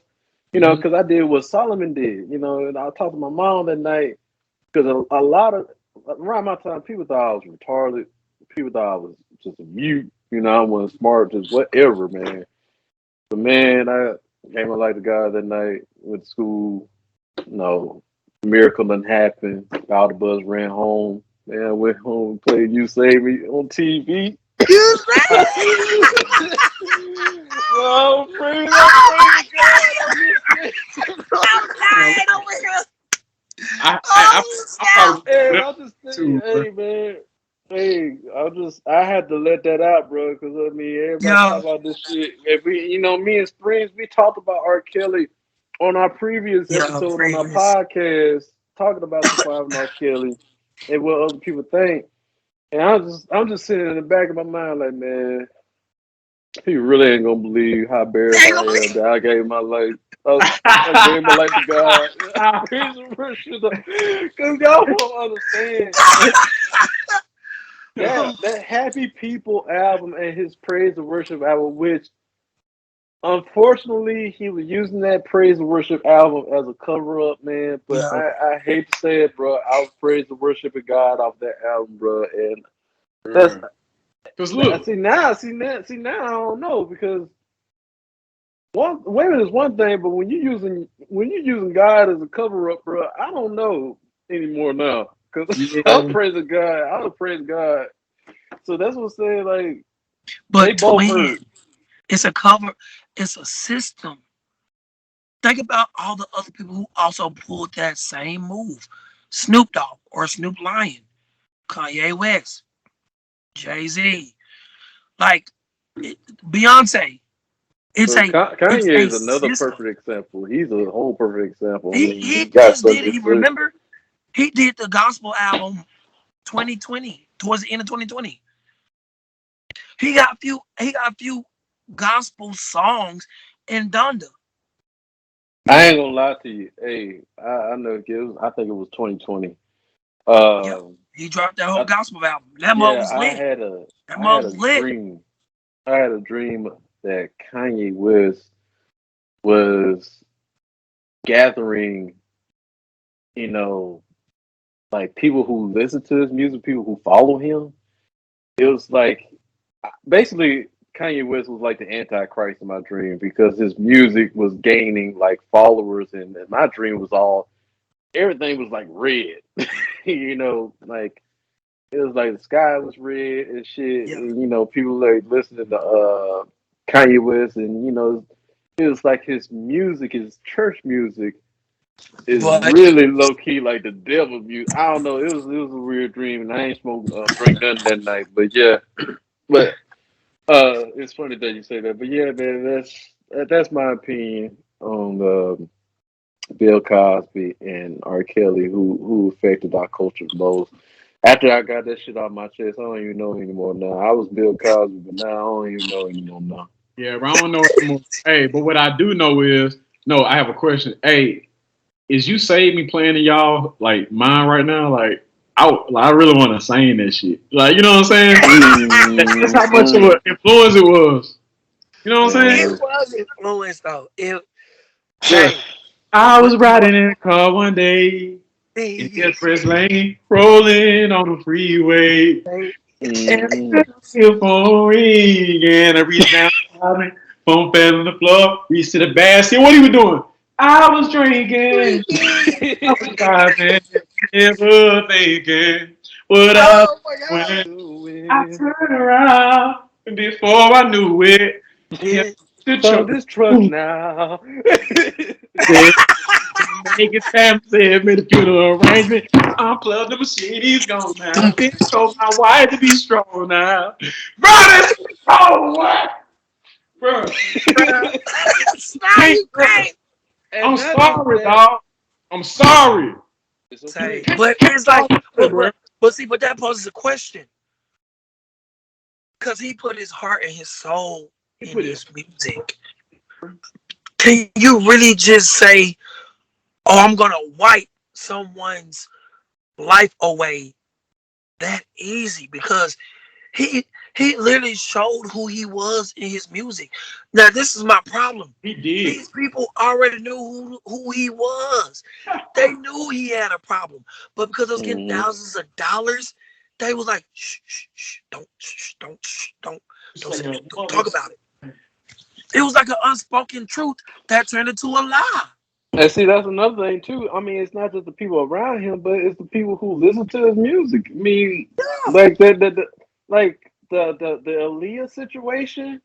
Oh She was man, 16, but they yeah, put down that she was 18 when she got married, and everybody knew that Aaliyah was young as fuck. And Exactly. then two, when because I thought the pissing on the girl situation was like 2000. That motherfucker went back like in the 90s, yeah, and and then it was settlements. Like it didn't go all the way through, but it was a settlement that had happened, and that was out in the public, and people been knew about it. And bro. like I Niggas said, been and knowing once about again, that and shit once since again, 2004. and once again, besides the people around him, even us, we chose to not further question it because it's R. Kelly. Zarky. Just like people that, and another thing too, um, Hannibal Burris, comedian actor, Yup. like there have been like in the documentary that we need to talk about Cosby. There have been allegations about rape on Bill Cosby for a period of time before you know it. The only main person that actually talked about it on his stand up was Hannibal Burris. And Yep. Hannibal Burris like, bruh, that shit been out. Y'all need to look that shit up. Like Yep. that's what I'm saying. Like when the shit like that hits the news, not just the people around him, but it's people like us and our culture just choose to not question it because of what this person has done for us. And that's what I'm Yep. saying. That's why I want to talk about this because I know we ain't the only ones that been thinking about this when we see Not upcoming even. news about R. Kelly, Bill Cosby, Justice Smollett, Kanye West. That's what's sad. It's like we're not the only ones that think like this. We gotta get this shit off our chest, bro. I Yeah, know I Well, see, have. but you understand, we're the only ones who have the balls to talk about it. Because most people treat it like it's a problem within the house. It's a secret within the house that they keep within the house. Yeah, that's what I'm saying. They're It's not like as gonna. soon as you If you don't ask about it, I'm not gonna say anything about it. You know, like it's like certain shows and podcasts like they wouldn't dare to even mention like R. Kelly or his songs or Bill mm-mm, Cosby or some not shit even, like that. So not that's even. what I'm saying. Like, are we is it just really is it really forbidden? Or am Like I Voldemort. really gonna get are we really gonna get chastised to talk about this? And one thing about me and my show, I don't really give a fuck. If it Yeah, gains we the no, we don't give two fucks. I Yep. don't, it just hey, give a it damn. builds it builds viewers, I guess. So But I will say this though. This what I will question it though. Why is it that all this stuff came out when their career started to take a downhill? It ain't a downhill. This stuff comes out. Well, for R. Kelly. I mean, for Bill Cosby, it wasn't downhill. Cosby wanted to buy. Yeah, NBC. Yeah, NBC. that's what fucked Yeah, him up. see. The thing is, here's the thing: it's not a downhill; it's a preparation of what's to come. See, that's Mhm. the thing they explained about Bill Cosby's situation, and then it brought me insight on R. Kelly. We know you have dirt in the past. That's when you're going to start to do more, just like R. Kelly with the praise and worship Yeah, situation. That's when they really turn the tides on doing more for like the community, for the shows, cult, all kind of shit, all of the above that you could think of. You know, uh, like with Bill Cosby, got more political. He wants to talk more about the black students and all that kind of shit. yeah. Like I said, he's people like that with a status. They use a status that they had once before, not because they're going broke, but to cover up on what's to come. and make it Right. hard for A people, and make it disguise. hard, Yeah. yeah, and make it harder for people like us to be like, damn, he was doing this. Damn, are we really gonna cancel him? Damn, yeah, we got to do it, man. Damn, and that shit was hidden though. So that's what I'm saying.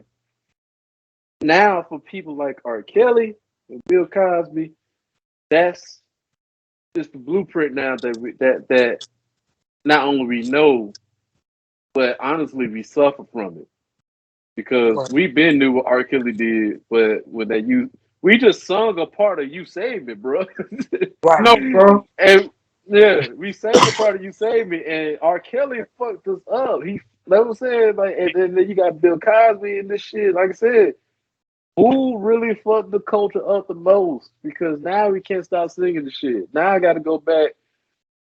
He made in my mind like R. Kelly made "Trapped in the Closet," bro. Bro, Bro. that And shit, then bro, that was but so. here's the crazy He part got though. he made a whole show, a whole. He made a fucking Madea play. But Yeah, You here's the heard thing me? though. yeah, Back James. then, that shit was hit. But now when you listen to it, girl, listen to that shit now. Listen how dumb that shit sound. Honestly, for real. When you listen to that shit now, bro, and the shit that he was saying, that shit does not make any sense at all with what he was doing. Like that shit was hitting back in the day, but now I got a grown ass dude, man. I like R. Kelly. Why the fuck would you do that? Why would you do? Like, bro, like the whole time he's arguing with the wife and the pastor, and you got a gun in your hand, but you want to stay to know what the business. No, you got to stay. I'm about to go. Got to go.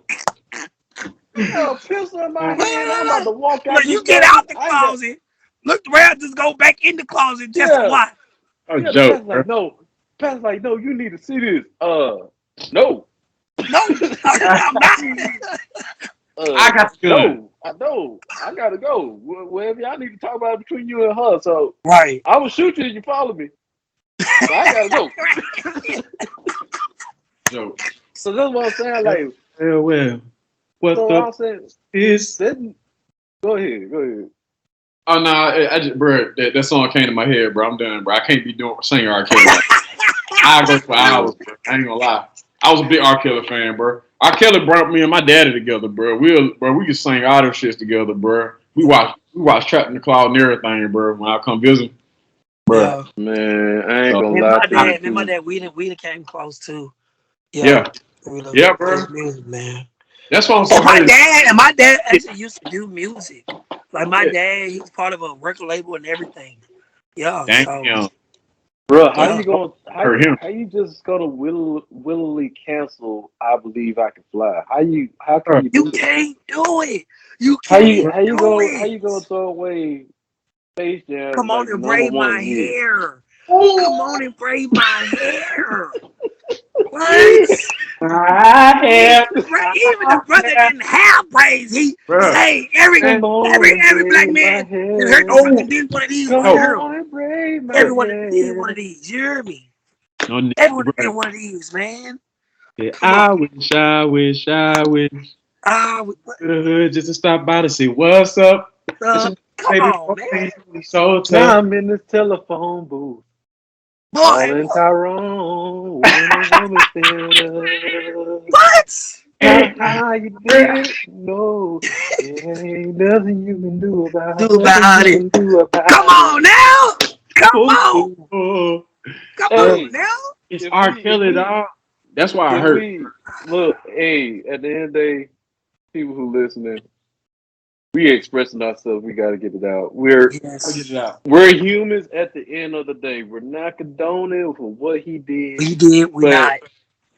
if you're a '90s, '80s baby, You you cannot fucking blame us, dog. You cannot. can't. You had to be there to understand. That's all I'm Right. saying. And if You gotta live through it to know. Yeah, and bro. if we get canceled for this shit, fuck it. That was a banger. We end that shit on a Well, banger. And I ain't give a fuck, man.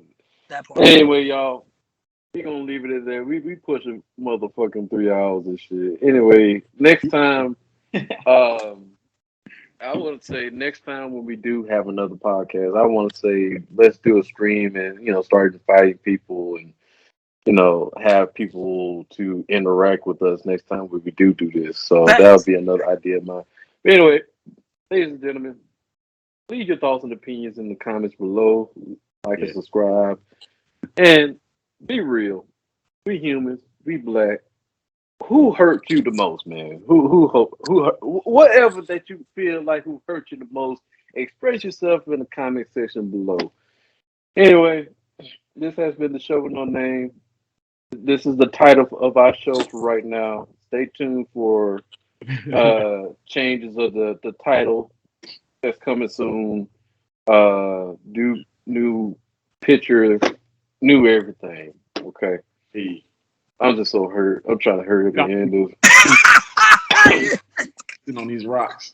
Hey, These rocks. Damn, bro, you brought an R.Kelly, bro. You opened up a can of worms, boy. I would just Exactly. okay, so I would just say R. Kelly. R. Kelly hurt us the most. Yeah, bro. I say that too, bro. Cause I ain't gonna lie, I'm a little emotional right now. Like thinking about it now, like damn, bro, he really disappointed us, bro. Like If that's I why. can turn And turn that's back why. the hands of time. What? And Like all that that's is. why. What? That's why this show is gonna be great because we attack and challenge the hearts and minds of the black culture right there. That's what this show is made for. You And know I'm what I'm gonna saying? piss on it. Shout out Dave Chappelle, man. That Dave Chappelle, bro. I'm We sorry, gonna leave it with that, ladies. We ain't gonna go no more further. We gonna leave it with that. I am your boy, your host, King Jones. Fly, aka Free Game in the building. Thanks. Brings my other co-host, Wade God. Elvon Wheels. Yeah, aka whatever. I ain't even gonna. Y'all know where to find us, man. We gonna leave our IG names and everything below. I'm gonna leave this motherfucker before it gets worse. Shout out to y'all. Like, subscribe. Y'all motherfuckers have a good night. Peace. This shit's stupid.